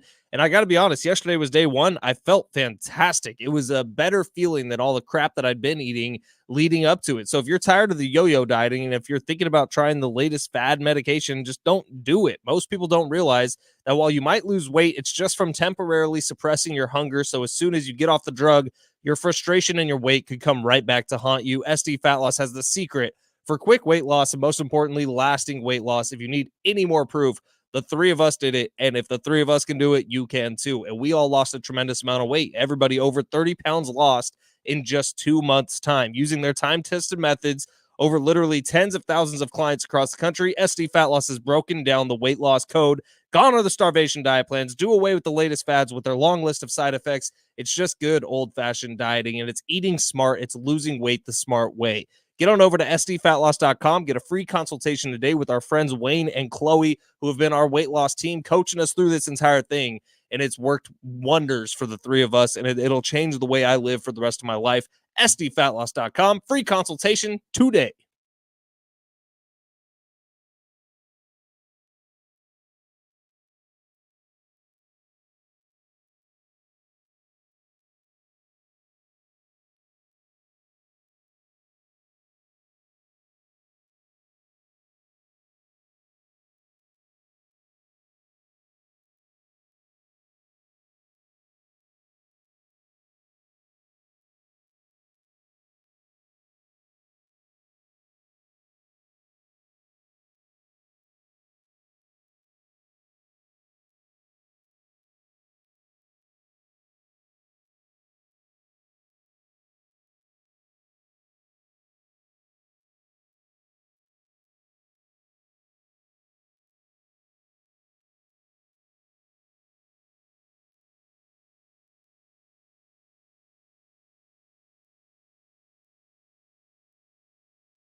This update is presented by Brian Head Resort. We will begin here with college hoops. Aztecs get conference play going tonight. They welcome Fresno State into Viejas Arena. Pregame coverage gets going at 6:30. Tip-off at 7:30. Listen here on San Diego Sports 760 or on the free iHeartRadio app. We still got a pair of tickets to give away to that game coming up on the show. John Heyman reporting yesterday. Kevin Acee reporting this morning that Korean right-handed pitcher Woo-Suk Go is close to signing with the Padres. It's likely to be their closer. He's likely to be their closer. Again, reported by John Heyman yesterday, Kevin Acee this morning. In the NFL, Jets cut running back Dalvin Cook yesterday to allow him to sign with a contender before the playoffs. Wishing for an affordable family ski vacation? Look no further than Brian Head Resort, just 3 hours north of Vegas. Low prices, uncrowded slopes, and kids 12 and under ski for free. To find accommodations and lift tickets as low as $29, go to brianhead.com. That's brianhead.com. Bigger CD and Flesh, San Diego Sports 760. Can you hear me? There we go. Big Rashidi and Fletch, San Diego Sports 760. We still got a couple giveaways here. We got one more pair of tickets to Aztecs versus Fresno State tonight, Viejas Arena. Pregame gets going at 6:30, tip-off 7:30. Tickets and info at goaztecs.com. And we have a pair of tickets to go see the Brothers Osborne at the Cal Coast Credit Union Amphitheater on May 29th. Tickets and info at livenation.com, or just keep listening for your chance to win. So yesterday was Fernando Tatis Jr.'s birthday. Okay. 25 years old. Nando. 25. And for his birthday, he's playing in the Winter Dominican League right now. Mm-hmm. For his birthday, 3 for 4, home run, 2 doubles. Wow. It's not bad. That's good B-Day. Winter Dominican also sounds like a type of long cut skull. Winter Dominican. Yeah. Yeah. Like mine, fine cut, but whatever. Yeah. Let's go. Yeah, that is, I mean, look, Fernando Tatis Jr. is a generational talent. That's the reason why he's being paid like one. I cannot wait to see him this season, because I do feel like some of these players needed a little something, a shot in the arm, so to speak, because last year felt flat. All season long, it just felt flat. And I'm not saying that anybody should feel like we're benefiting from Peter Seidler and the loss of Peter Seidler this offseason.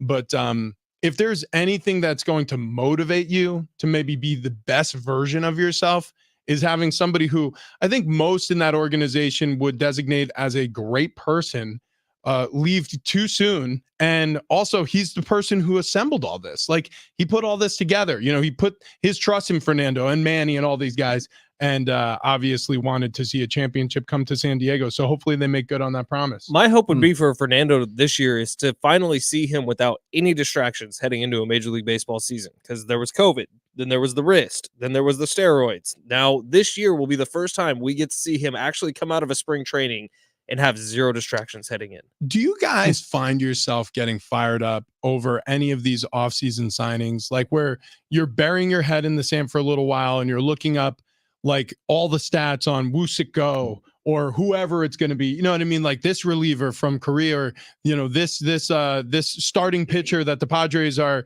interested in from Japan, or, you know, this minor leaguer who they got in trade for a player X. Like, do those things really like tickle your brain during the off season, or are you more of the type of fan who you just want to wait? It's like, don't show me the labor pain, show me the baby kind of thing. Like, you know what I mean? Like What a great line. Put that one on a t-shirt. I mean, I don't think I made it up. And I'm probably bastardizing something that somebody else said, but my point is like the end product. I'm there. That's it. I'm with you. Okay. Because well, I listen to John and Jim pretty much every day if I'm driving around, and it's all very much, oh, Wusik Lee is, or Wusik Go is coming to the Padres. What does that mean? What does his film look like? I'm very much so. I hope he works out.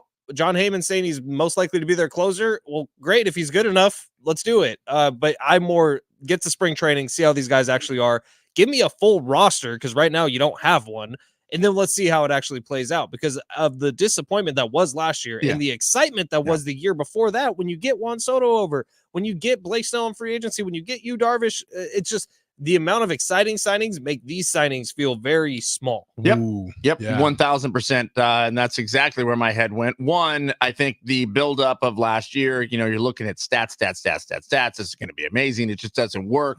So now you are kind of gun shy about it, where you go, I just want to see how this is going to play out. Let's just make this thing work. And then on the other hand, to your point, Fletch, who are they going to sign that is going to throw the trump card down on Juan Soto? I mean, you lost one of the biggest. So what are they going to sign that's going to make you that excited again?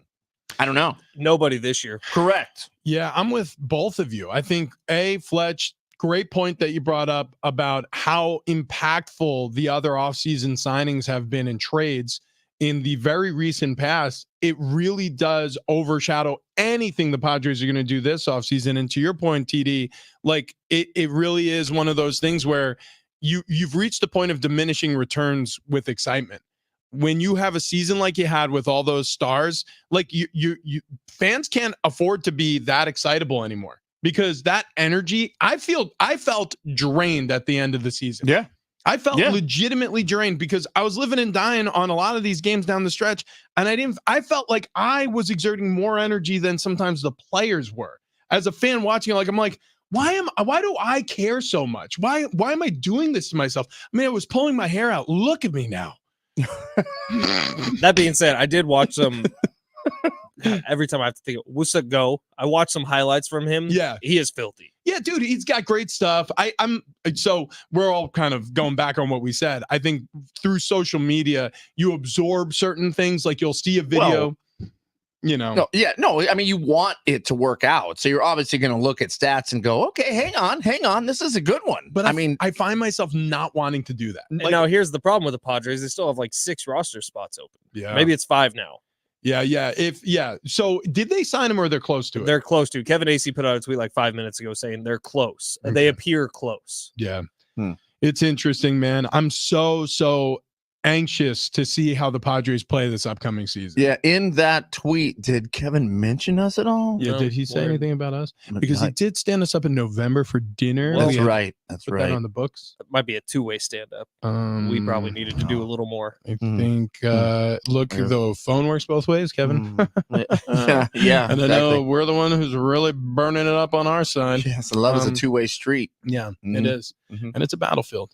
We learned that from Pat Benatar. Right. And we stand on business. We do. And we're up on game. Mhm. We always have been. We will not write back. No chance. Okay, What was listen. what was the hashtag? Let the naysayers know. Yeah, there we go. Yeah. Lank. Let all naysayers know. Oh, that's right. Oh, that's right. Sorry. Let all naysayers know. We did it. Yep. Hey guys, we're gonna play checkers next, not chess. We'll explain that in a few minutes. But first, I just want to talk to you about my dentist, my doctor, Dr. Jordan Colby over at Ocean View Dental. Okay, so if you're looking for a new dentist in 2024, look no further. This is the dentist for you. State-of-the-art technology, awesome office. Everything's done in the same office. Like, so if you have major dental work or if you're just due for a teeth cleaning, everything's going to happen right there.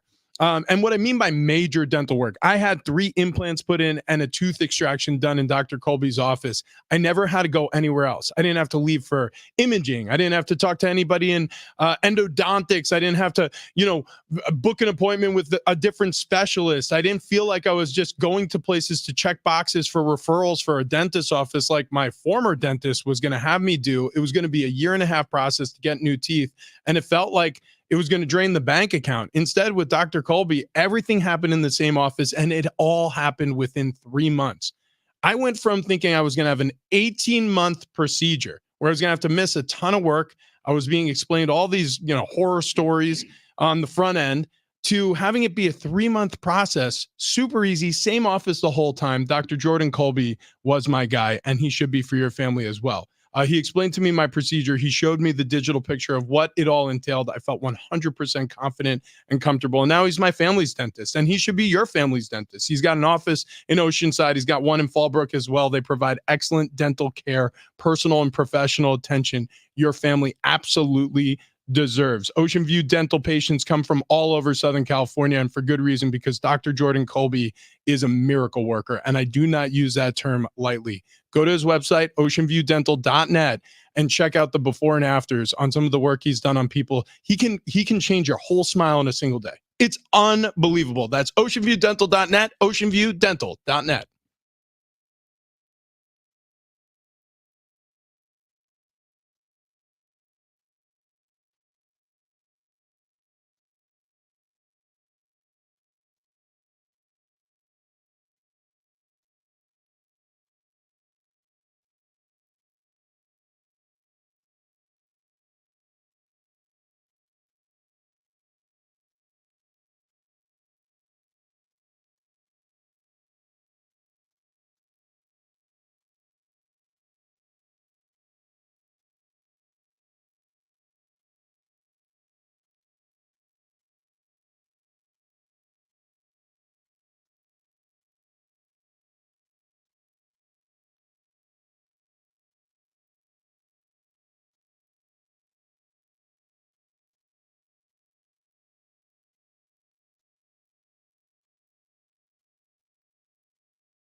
Coming up next, is the NFL too predictable in the postseason? We'll get to that next.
Big Rich, TD, and Fletch, we have a ticket giveaway right now. So don't go anywhere. We're going to give you a time to call in. But right now, we are going to give away our next pair of tickets. We have one every hour. And I'm not going to tell you which one yet. It's either going to be Brothers Osborne or it's going to be Aztecs tickets to tonight's game against Fresno State. So be on the lookout for that here in just a few minutes. Can you guess? Trace Atkins? No, this is Brothers Osborne. Yeah. So Is it not Trace Atkins singing right now? Don't call now. Wait. I didn't tell you to call. Is this not Trace Atkins? 877-674-760. I never said to call. For seven's sake. I said I'll give you a time to call, you maniacs. I see the numbers lighting up. Oh, Wait, gosh. that was Brothers Osborne? That's what it says on here. What's the name of the song? Ain't my fault. Hang on. Ain't my fault. Ain't my fault. Ain't Ben's fault. It was mislabeled. Bro, that's probably correct. I'm just curious if that has someone else singing on it. Yeah, it's interesting. No, it doesn't look like. Doesn't appear Song so. by Brothers Osborne. I'll tell you what, the one brother Osborne has a killer beard. Yeah, he does. Look Yeah, at he that thing. does. They had a song of I don't know. Never mind. Yeah, that's the one right there. They have that song. Tra- We know that one. Trace Atkins showed up. I was working at a country station. I did not realize it was him. I was told to go get the new promotions guy up front. No. And so I walked no. up. I walked up front and I was like, "Weird. We just got a 7-foot promotions guy." This guy's gigantic. Yeah. Okay. Come on back, buddy. So I walk in the back. I'm like, "What's your name?" I'm Trace. And I'm like, "Hey, what's up? I'm Travis." So anyway, so this is the promotions closet. We got shirts over here. This is where the wheel is. And then I walk in. I'm like, and then The morning show uses it as the wheel of football, but that's not what it's used for. We use it for prizes on remote swear to broadcasts. God, that was it. I'm not sure if you're familiar with this. Is an XLR cable that'll connect to the speaker, and we take the big speakers on the big remotes, the small speakers on the small remotes. Yeah. You'll get used to it, Trace. So I walk in. I'm like, and then, well, here's your boss. And she's like, hi. Yeah, I don't know. It's a new guy. Anyways, this is new guy Trace. He's going to help us out here in promos. Yeah. So here's some stickers. Why don't you hand these out in front? Jesus. That was it. So God forbid Joe Musgrove ever comes on this show. Oh God. Travis would be like, Joe, you sales? Yeah. What? Joe, Are you the Uber Eats guy?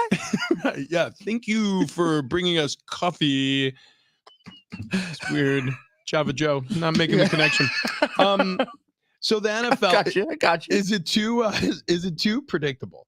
Like, are we hurtling toward a known destination? Like Ravens, Niners sort of feel like juggernauts through the end of the football season here. That's what the script would tell you, Right. because Well, the colors are correct on the Super Bowl That's logo right. for Ravens Niners. Listen, if it does pan out to that, it's hard to start to argue against this. This it's already predicted. It's a little odd. I don't think it's scripted. Let's just Well, make there's that one clear. person here who knows whether it is or not, Right. and he always just seems to joke and start shaving his head when we talk about That's it. true. I True. don't think You that's did. right. You did really try to throw us off by shaving your head. That's not what happened. You got to feel it's very revisionist in terms of the history. You're like we were talking about it, and you were like, "Oh yeah, well, oh look at me, guys." Meow. I dyed my hair and then I shaved it. Yeah. Let's talk about that instead. See, he's doing it again. All right, Yes. listen. Where is your script? I told you guys we handed them in at the end of the season. I don't have a physical copy, and it wasn't one of those. Like, it was like, "Hey guys, we're gonna send out the PDFs now." Like, I mean, if it's a script, it's a secret script. Obviously, we got to keep it secret. What you're saying here, though, is a little predictable of who is going to take down these two top teams right now. Well, let me go through. Or are you scared of a boring postseason? I see it. That boring is a tough word for me because I think even if we end up 49ers in Baltimore, those games can still be close and exciting. And I think that's what mainly we're all searching for. But at the same token, does it help the NFL if there's churn at the top? Like you look at the 5 most recent Super Bowl teams, right? Going back to Mercedes-Benz in Atlanta, where it was Tom Brady and it was Jared Goff in the Rams with Sean McVay. That Rams team with Todd Gurley, I mean, they looked unstoppable that season, right? Wasn't that a 9-3 Super Bowl? Aaron Donald, yeah, it was awful. That was a puke. Oh, 13-3. That was the final. 13-3. You look at Kansas City, San Francisco. they were the two hottest teams in either conference the entire season. The year after that, Jimmy G would have thrown that ball 5 yards shorter. We would have won. Tampa Bay wins against the Kansas City Chiefs. This is when the real NFL is scripted started, because it was Tom Brady playing for the first time with a new team, and the Super Bowl was in Tampa Bay. So that did not help anybody who was conspiracy theorists. And didn't they barely eke out winning the division that year? The Tampa Bay Buck. No, that year was they the were following year. They were on a warpath. Yeah. And then it was Rams, Cincinnati. Then it was Kansas City, Philadelphia. Remember, Philadelphia went 11-0 last season before their first loss. Kansas City had a big year after Tyreek Hill was traded to Miami, and it was a great December for them. So again, like, we're really, especially over the past 5 years, these past 10 teams who've appeared in the Super Bowl really appeared to be the strongest in the regular season too. So are we just hurtling toward a known destination? Like, is it going to be Lamar and Brock Purdy facing off in the Super Bowl? You'd have to have a lot of confidence in the Ravens to get there. Right. And I don't know that I do, with the Ravens going up against the AFC. I like that you immediately went to the AFC, because the NFC in your head already predetermined. I mean, it's the 49ers. Who is going to stop the 49ers? So let's look over to the AFC side. I mean, the man named his dog Brock, for Christ's sake. This is very true. Very true. Am I wrong? No, not necessarily. I do take more, not umbrage, but I do have more hesitance throwing in behind Baltimore than I do San Francisco. I agree with what you said about Lamar in the postseason. I was laughed out of the room at NBC on Sunday night because I was telling the guys, I don't trust Lamar in the postseason. I know he's giving you zero reason to trust him in the postseason. He's been bad.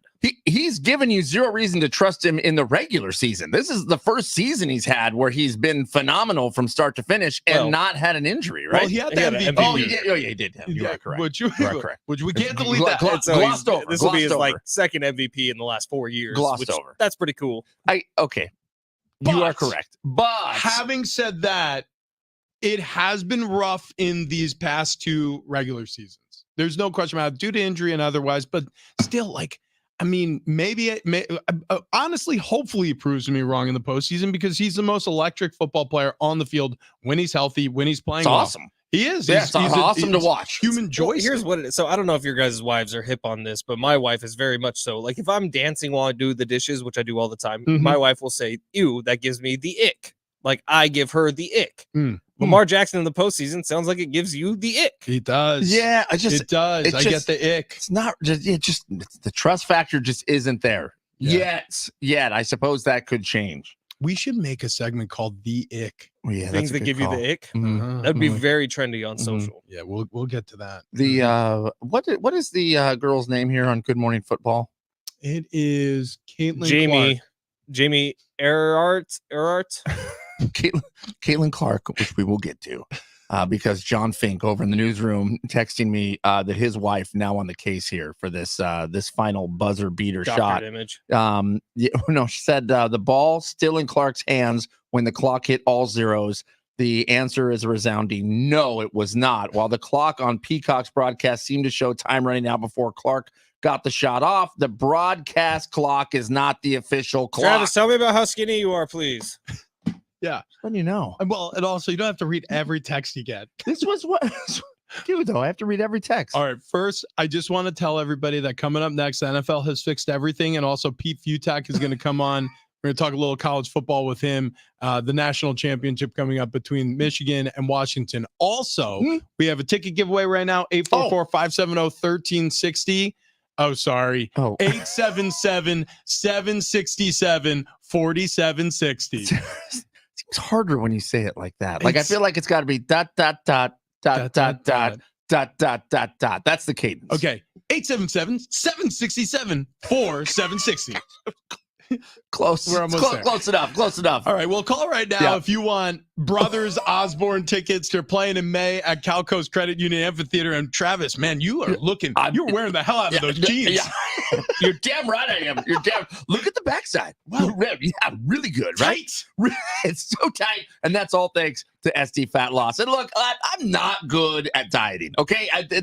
I have no problem saying that. Not good. No. Yeah, not great at it. But I've tried the fad diets, and actually I've lost weight on the fad diets. But as soon as I stopped them, I gained the weight all back, which is yo-yo dieting. Yo-yo dieting, not good. Not good. In fact, when I would lose weight on these fad diets, I would actually gain more weight back. So I was always clicking up a couple. SD Fat Loss came in and they said, look, we can help with that. We can help. You're not going to count calories. You're not going to exercise. Nope. You're not going to drink shakes or eat granola bars or whatever it is. You're going to eat the food you like to eat. And then once you lose the weight, we're going to show you how to keep that weight off. That's and you lost the secret. You lost a lot right away. 30 pounds in 8 weeks. You lost about 15 in the first 2 weeks. Yeah. I remember that was the exciting part. Like, there are a lot of diets where you start them and you don't see automatic results and you get a little discouraged. It happens fast. Right.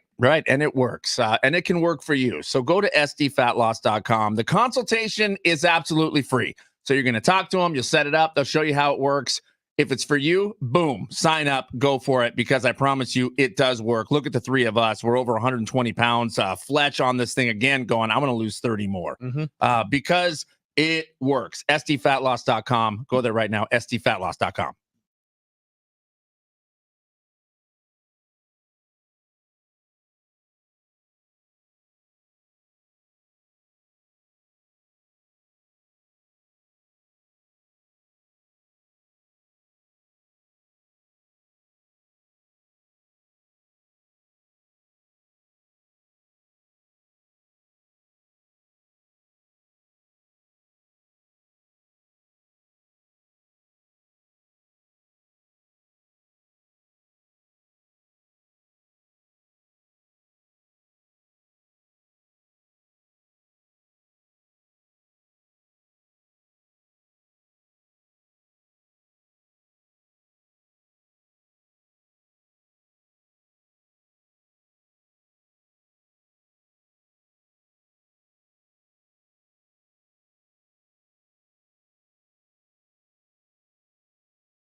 Hour 3, Big Rich, TD, and Fletch. This update presented by Progressive Insurance. College hoops, Aztecs get conference play started tonight. They welcome Fresno State into Viejas Arena. Pregame coverage gets going at 6:30. Tip-off at 7:30. Listen right here on San Diego Sports 760 or on the free iHeartRadio app. We still got a pair of tickets to give away to that game coming up in the show. John Heyman reporting yesterday that Korean right-handed pitcher Woo Suk-go is close to signing with the Padres, likely to be their closer. Kevin Acee also reporting that this morning from the UT. In the NFL, the Jets cut running back Dalvin Cook yesterday to allow him to sign with a contender before the playoffs. Looking for a career you'll love with flexibility, great pay, and benefits, one of the country's top workplaces? Join the growing team at Progressive Insurance. Go to progressive.com/careers and apply online today.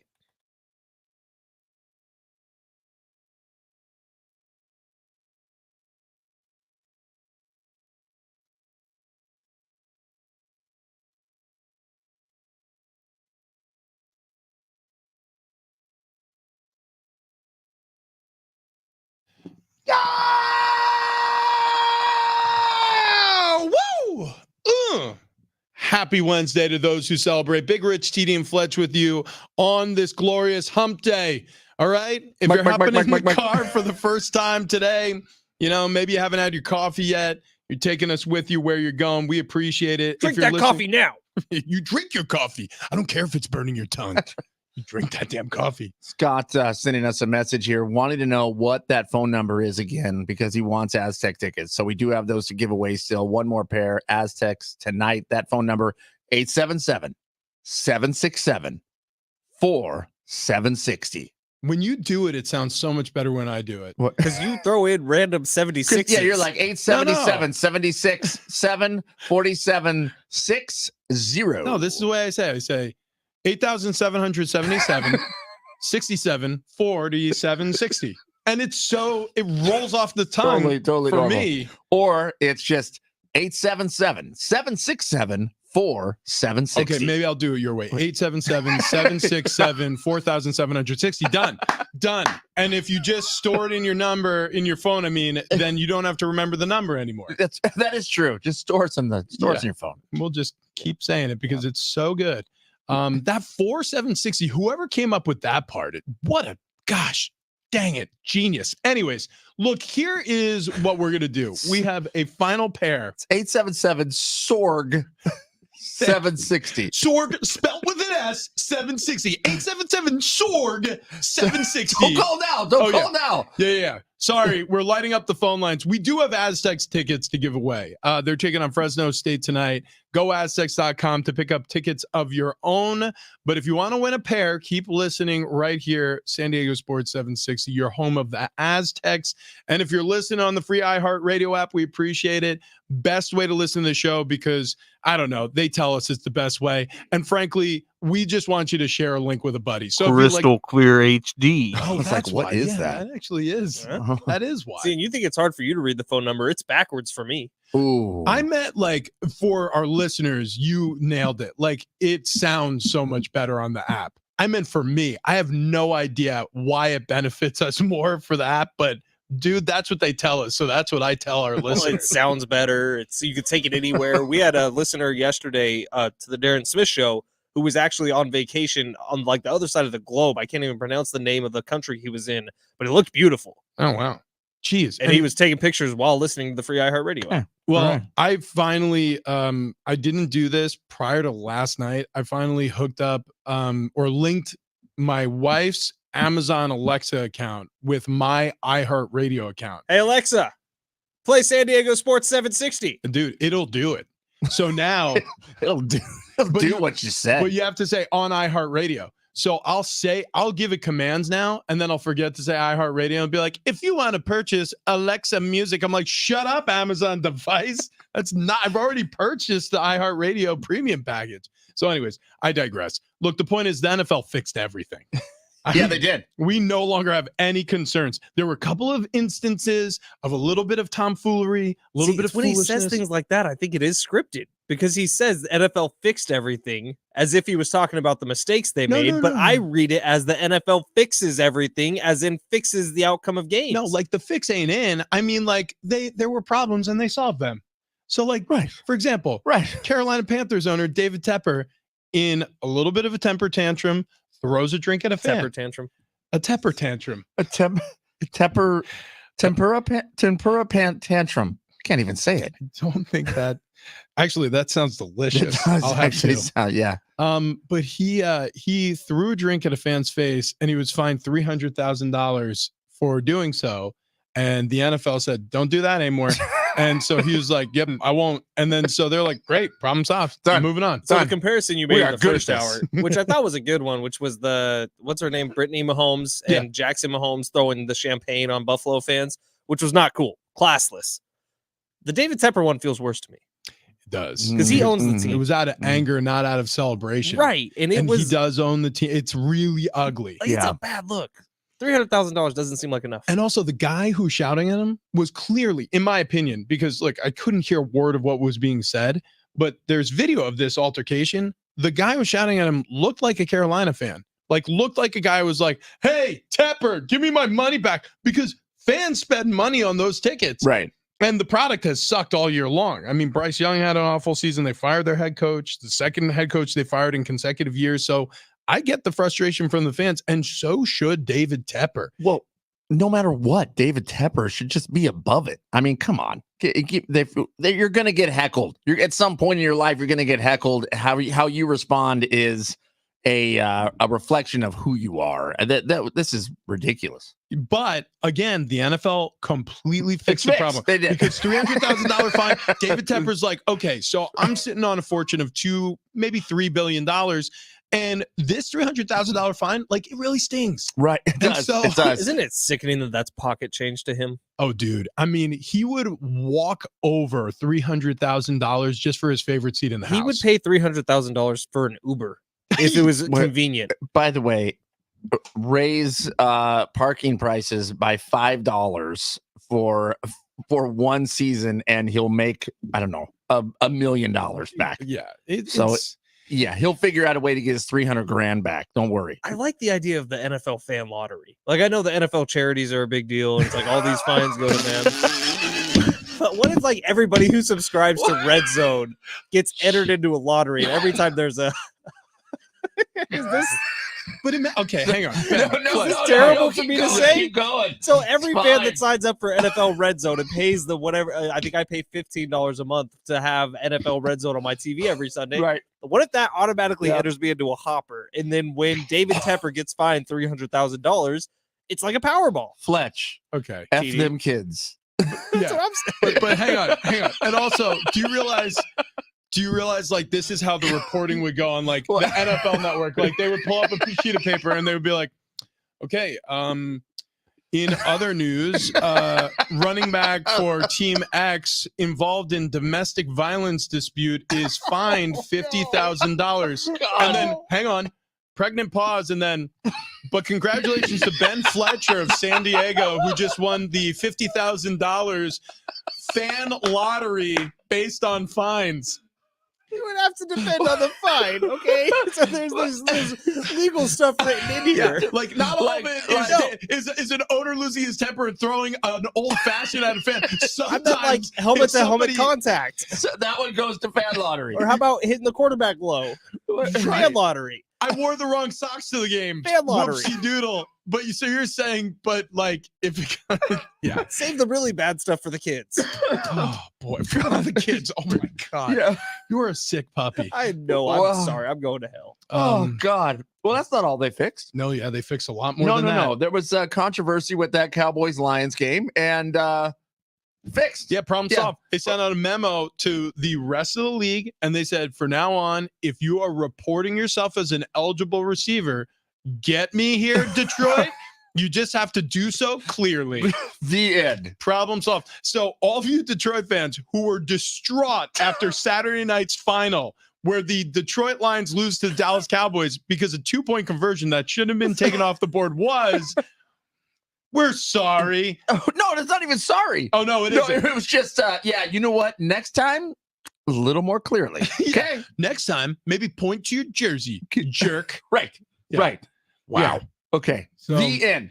Fixed. I'll tell you what, I love the NFL because they tie up all the loose ends. Like you never have to worry about a thing. They've got it handled for you. And by the way, any billionaire who sees that it only costs him $300,000 to throw a drink at a fan is only going to be encouraged to throw more drinks at fans. We were discussing this earlier. Like, what does he get charged if he heaves a Long Island iced tea off the back of the head of a 6-year-old woman? In like a glass tumbler. Yeah. He's like, is that a $600,000 fine?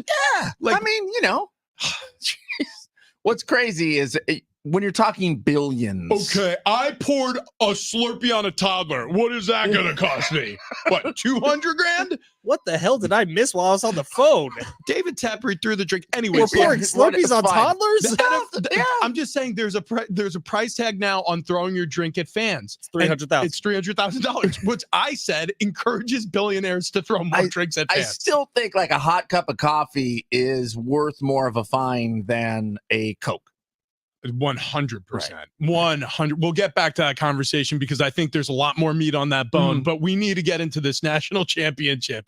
All right. The stage is set. We got the Michigan Wolverines rife with controversy. Jim Harbaugh, is he staying or going with them? Washington Huskies, who outshined the Longhorns. And Pete Fiutak is joining us on the show to discuss this morning, publisher of collegefootballnews.com, part of the Sports Illustrated Media Group. Pete, good morning. How you doing, man? I am doing just fine. Having poured hot coffee on myself this week, I'm with you on the hot coffee side of it. Yeah, that's at least a half a mil coming to you, dude. Yeah, I wish that'd be great. I'll take that deal for what happened. But yeah, 1,000%. Like, I mean, I think a lot of us would line up to have David Tepper throw drinks at us if we knew that hundreds of thousands of dollars would be coming our way. Right. Fan lottery.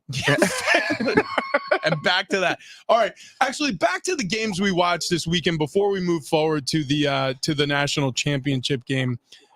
In your opinion, Pete, because we hadn't discussed this with you prior to the semifinal games, did you feel like they got it right in terms of the matchup? Now, I understand the argument for Florida State, but just in terms of the matchups, what we saw with Michigan against Alabama and then with the Longhorns taking on the Huskies, was this the right move, having those teams represent the best four in college football? Yeah, you couldn't really do it any other way. And when it came to Florida State, it was just the ultimate bad luck. Because if any of the four other Power 5 conference championships, including the Pac-12, had Oregon beaten Washington, Oregon's out, Florida State's in. If any of those other four had gone, the Seminoles are in. If Georgia State's in. If Oklahoma State got by Texas, it's in. So it caught a horrible break there. And it also caught the miserable break that it just so happened to be Texas and Alabama. If it was, Texas A&M and Alabama or LSU and Alabama, then Florida State's in. But because of that earlier season matchup and because Texas looked so good that you kind of had to put them in one of those four spots. And then if you want to get Alabama in, who beat the college football playoff #1 team, then there you go. And someone had to be left out. And the problem with that also is, of course, they didn't beat anybody. I mean, their one win is over LSU. Alabama beat them. And they don't have really anything else on the resume.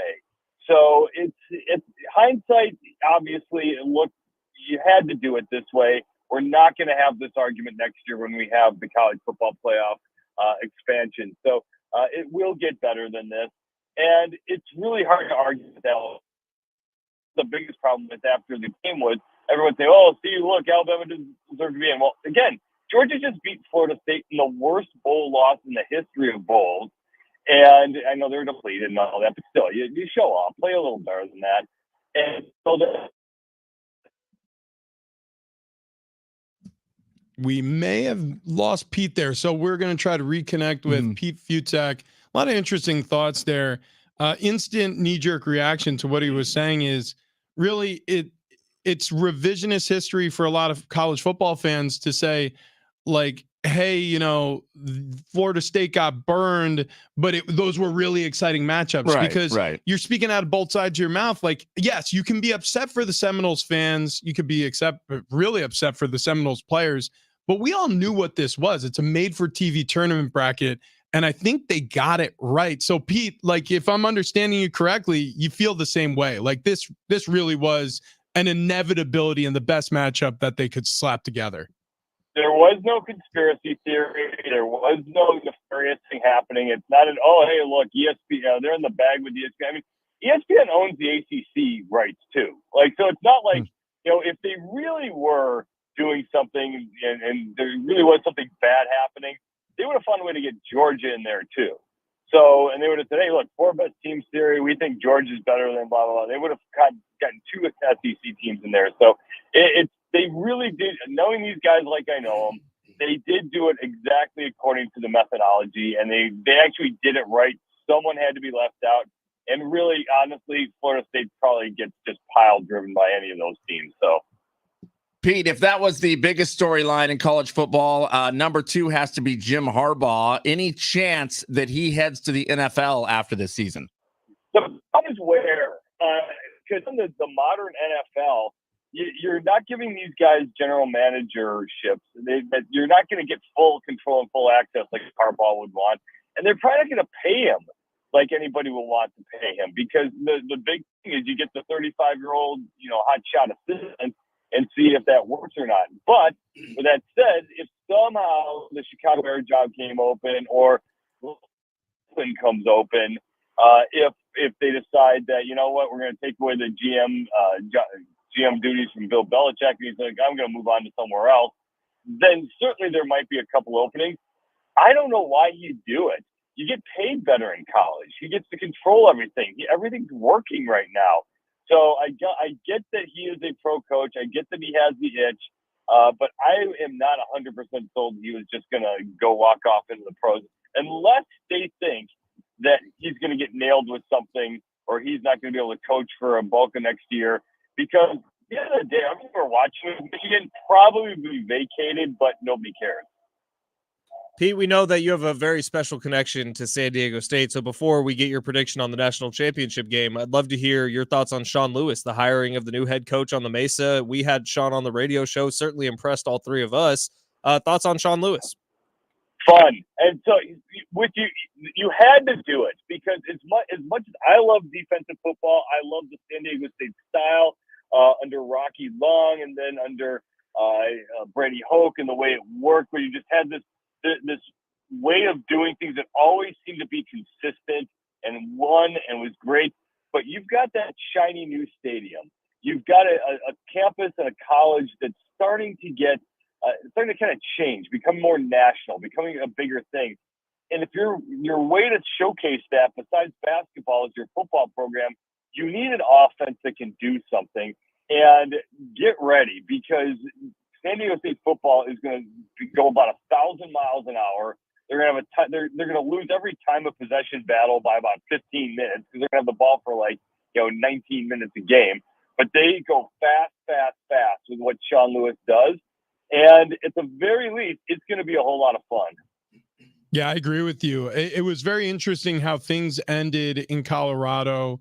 As the offensive coordinator, he was replacing season, and then obviously went after this great opportunity to be the head coach, the next coach for the Aztecs football team.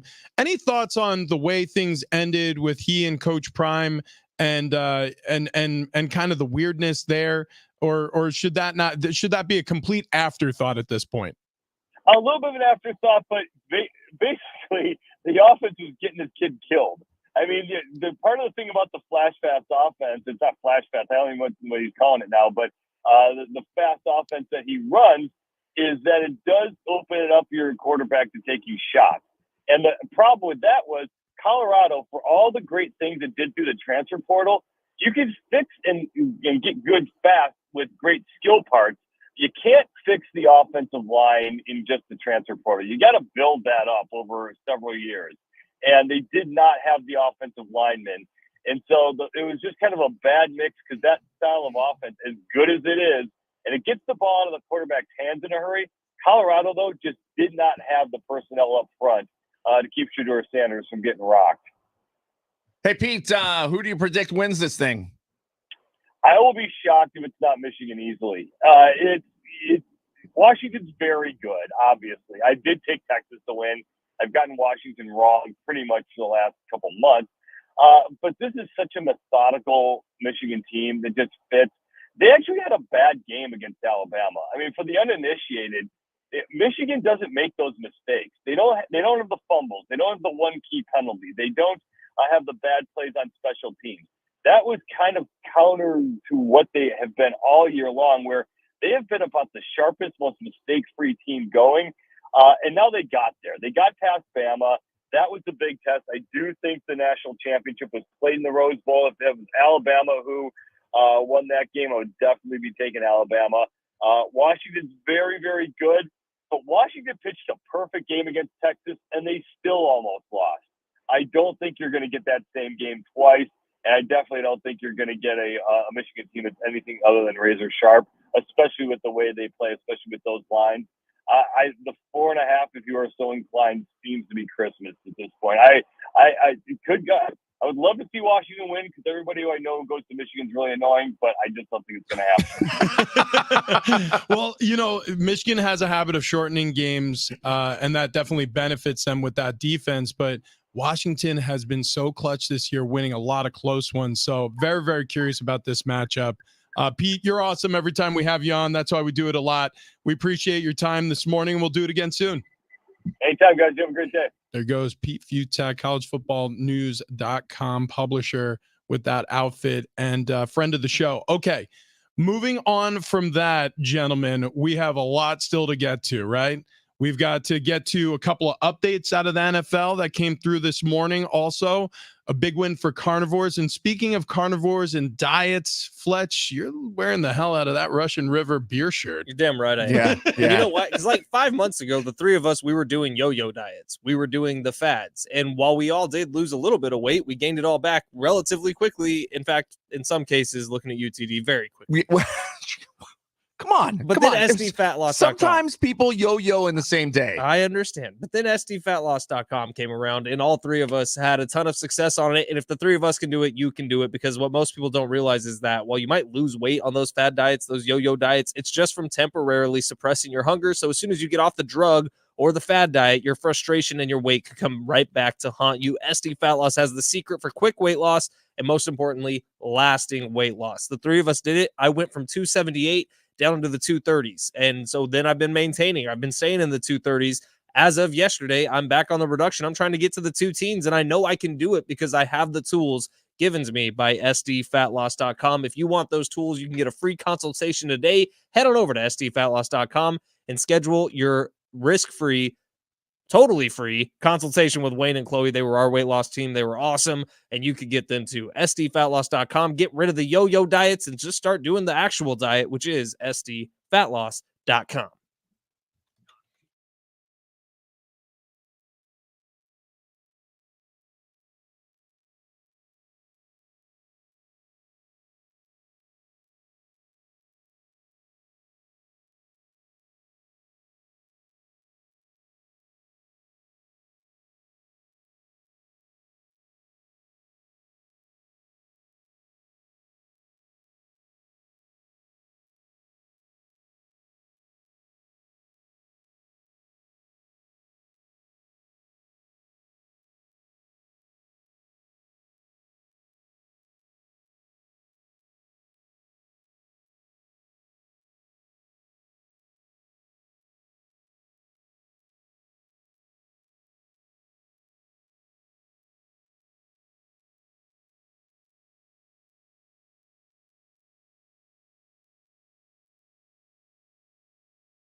We got some NFL updates for you and a huge win for carnivores coming up next.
This update is presented by Progressive Insurance. Hey, coming up tonight, we got Aztecs. They begin conference play in the Mountain West, welcoming Fresno State into Viejas Arena. Pregame coverage gets going at 6:30, tip-off at 7:30. Listen right here on San Diego Sports 760 or the free iHeartRadio app.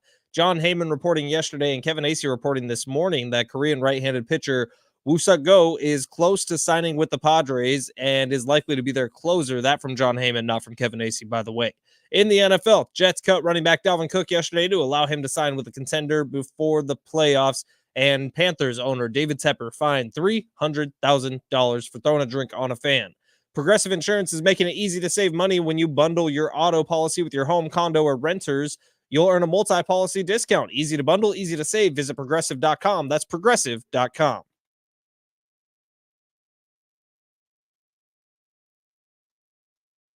Bigger CD and Fletch, San Diego Sports 760. And we have about 28 minutes left here to give away our last pair of Aztecs versus Fresno State tickets tonight, Viejas Arena. Pregame gets going at 6:30 here on San Diego Sports 760. Tip-off 7:30. You can buy tickets, get some information there at goaztecs.com, or just keep listening for your chance to win.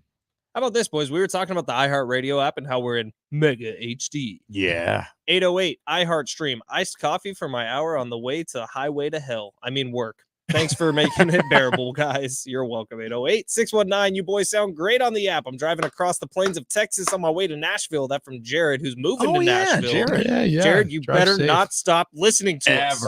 Ever. Don't you ever. And tell everybody in Tennessee to listen to That's our right. show. We want you to spread us around like a venereal disease out in Tennessee. Oh, my God. Thank you. You I was going to put say that peanut butter. so I well. was going to say Nutella, but venereal disease works as well. Great. Infect their phones, baby. Right. Spread like butter, or gonorrhea.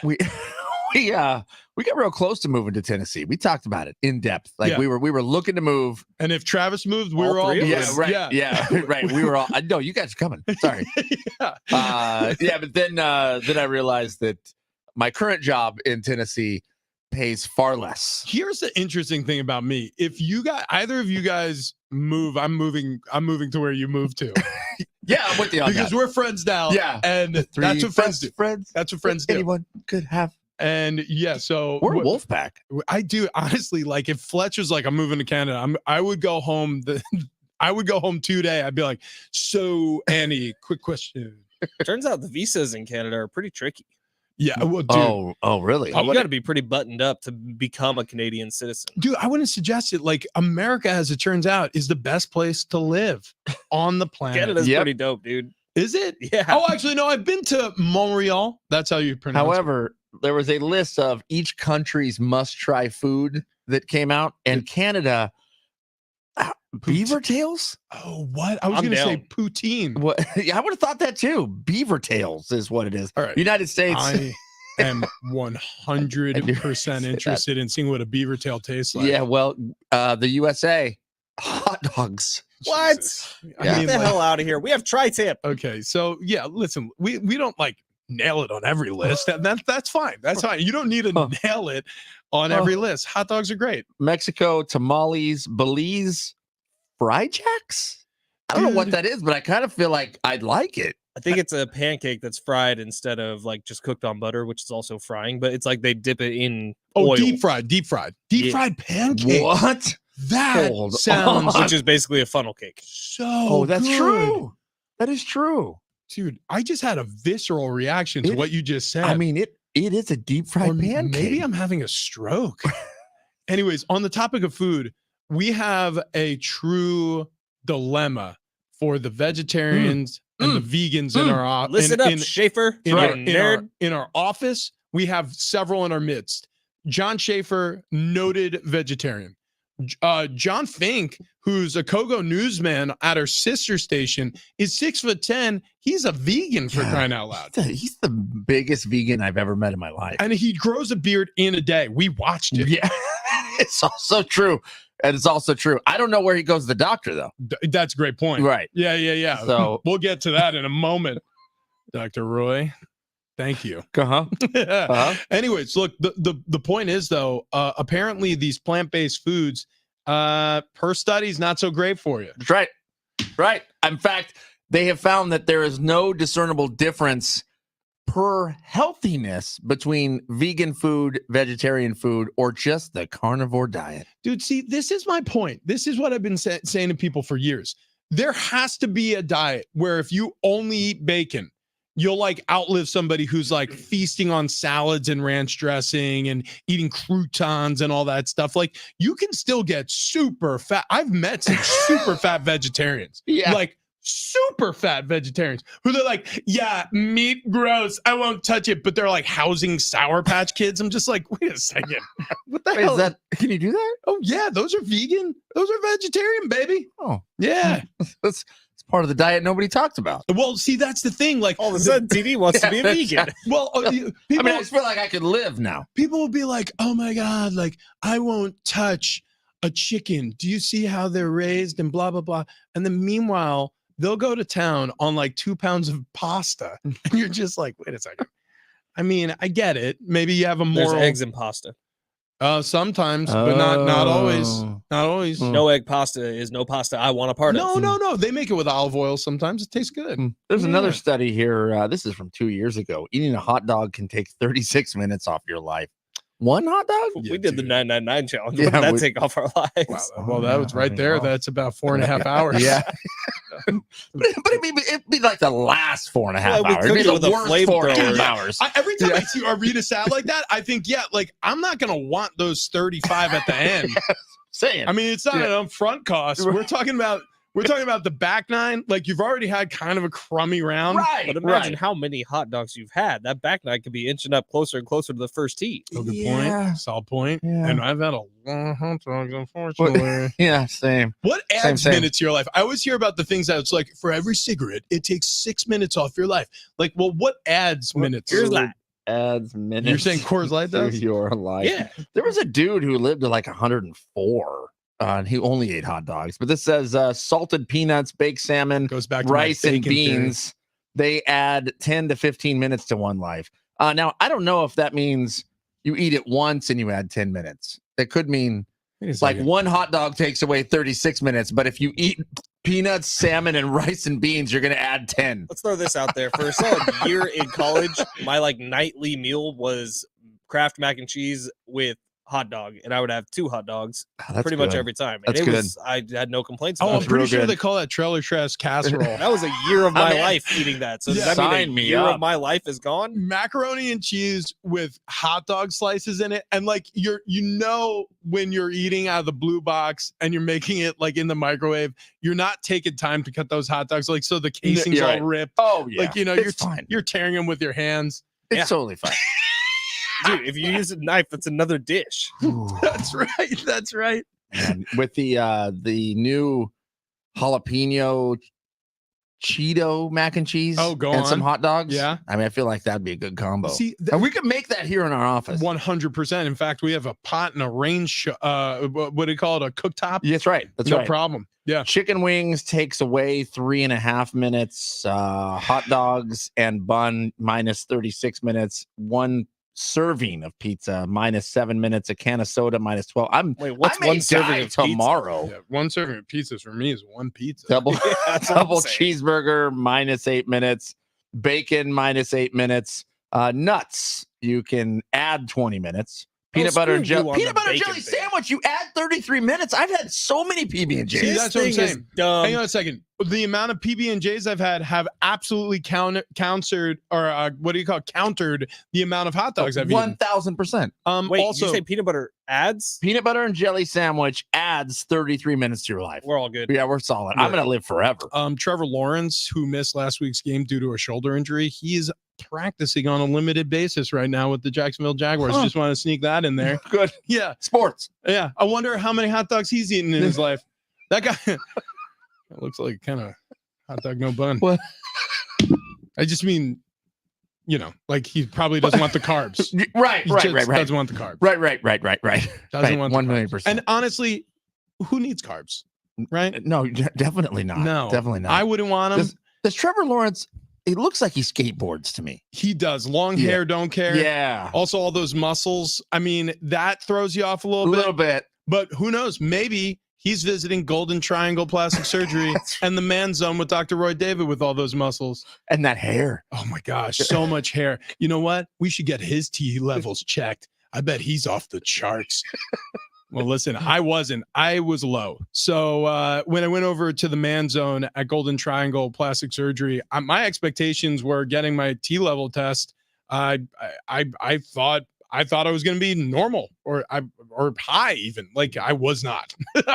So the range goes from 300 to 1,000, and I was in the low 300s. Like I was a little bit concerned. I didn't realize how dire the situation was, but after doing some research and talking with Dr. Roy David, who is a board certified plastic surgeon, a guy who's been one of the top plastic surgeons in San Diego for a long time, wants to help men with these testosterone issues. And it's not just relegated to men in their 40s, their 50s or 60s. I'm 37 years old. I didn't even think to have my T levels checked until very recently. A friend went in, another former NFL player, got his checked. He's also in his late 30s, realized he was low, and he started TRT or testosterone replacement therapy. He lives in a different state, so he can't go to the Man Zone like I did. But I checked out the Man Zone, and it's right for me. And let me tell you what, it's right for every guy.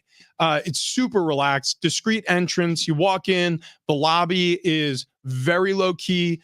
There's a sitting room that has ESPN on the big screen. You got a little beer, a little whiskey. You sit, you wait for your appointment. You get checked, and if your T levels come in low like they did for me, well, it's just a once-a-month visit to Dr. Roy David over at the Man Zone, and they're going to send you home with your supplies. And for me, it's a once-a-week commitment. That's all I have to do. And my testosterone levels were rechecked in a month, and they are now in the high normal area exactly where I wanted them to be. So this has been a fascinating journey for me. I did not expect to be going on this journey, but here we are. So if you're like me, if you're feeling a little sluggish, feel like you could use an energy boost, if you feel like you're not motivated when you get to the gym, or who knows, maybe there's issues in the bedroom, whatever it is that's bugging you, I'm telling you, it may be testosterone. You may want to have your T levels checked. And when you do that, check out themanzone.com, schedule your first appointment with Dr. Roy David over at Golden Triangle Plastic Surgery. That's manzone.com.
All the stories we couldn't get to. Bottom of the barrel coming up next.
We still got a giveaway to do here. Big Rich CD and Fletch. Yeah. San Diego Sports 760.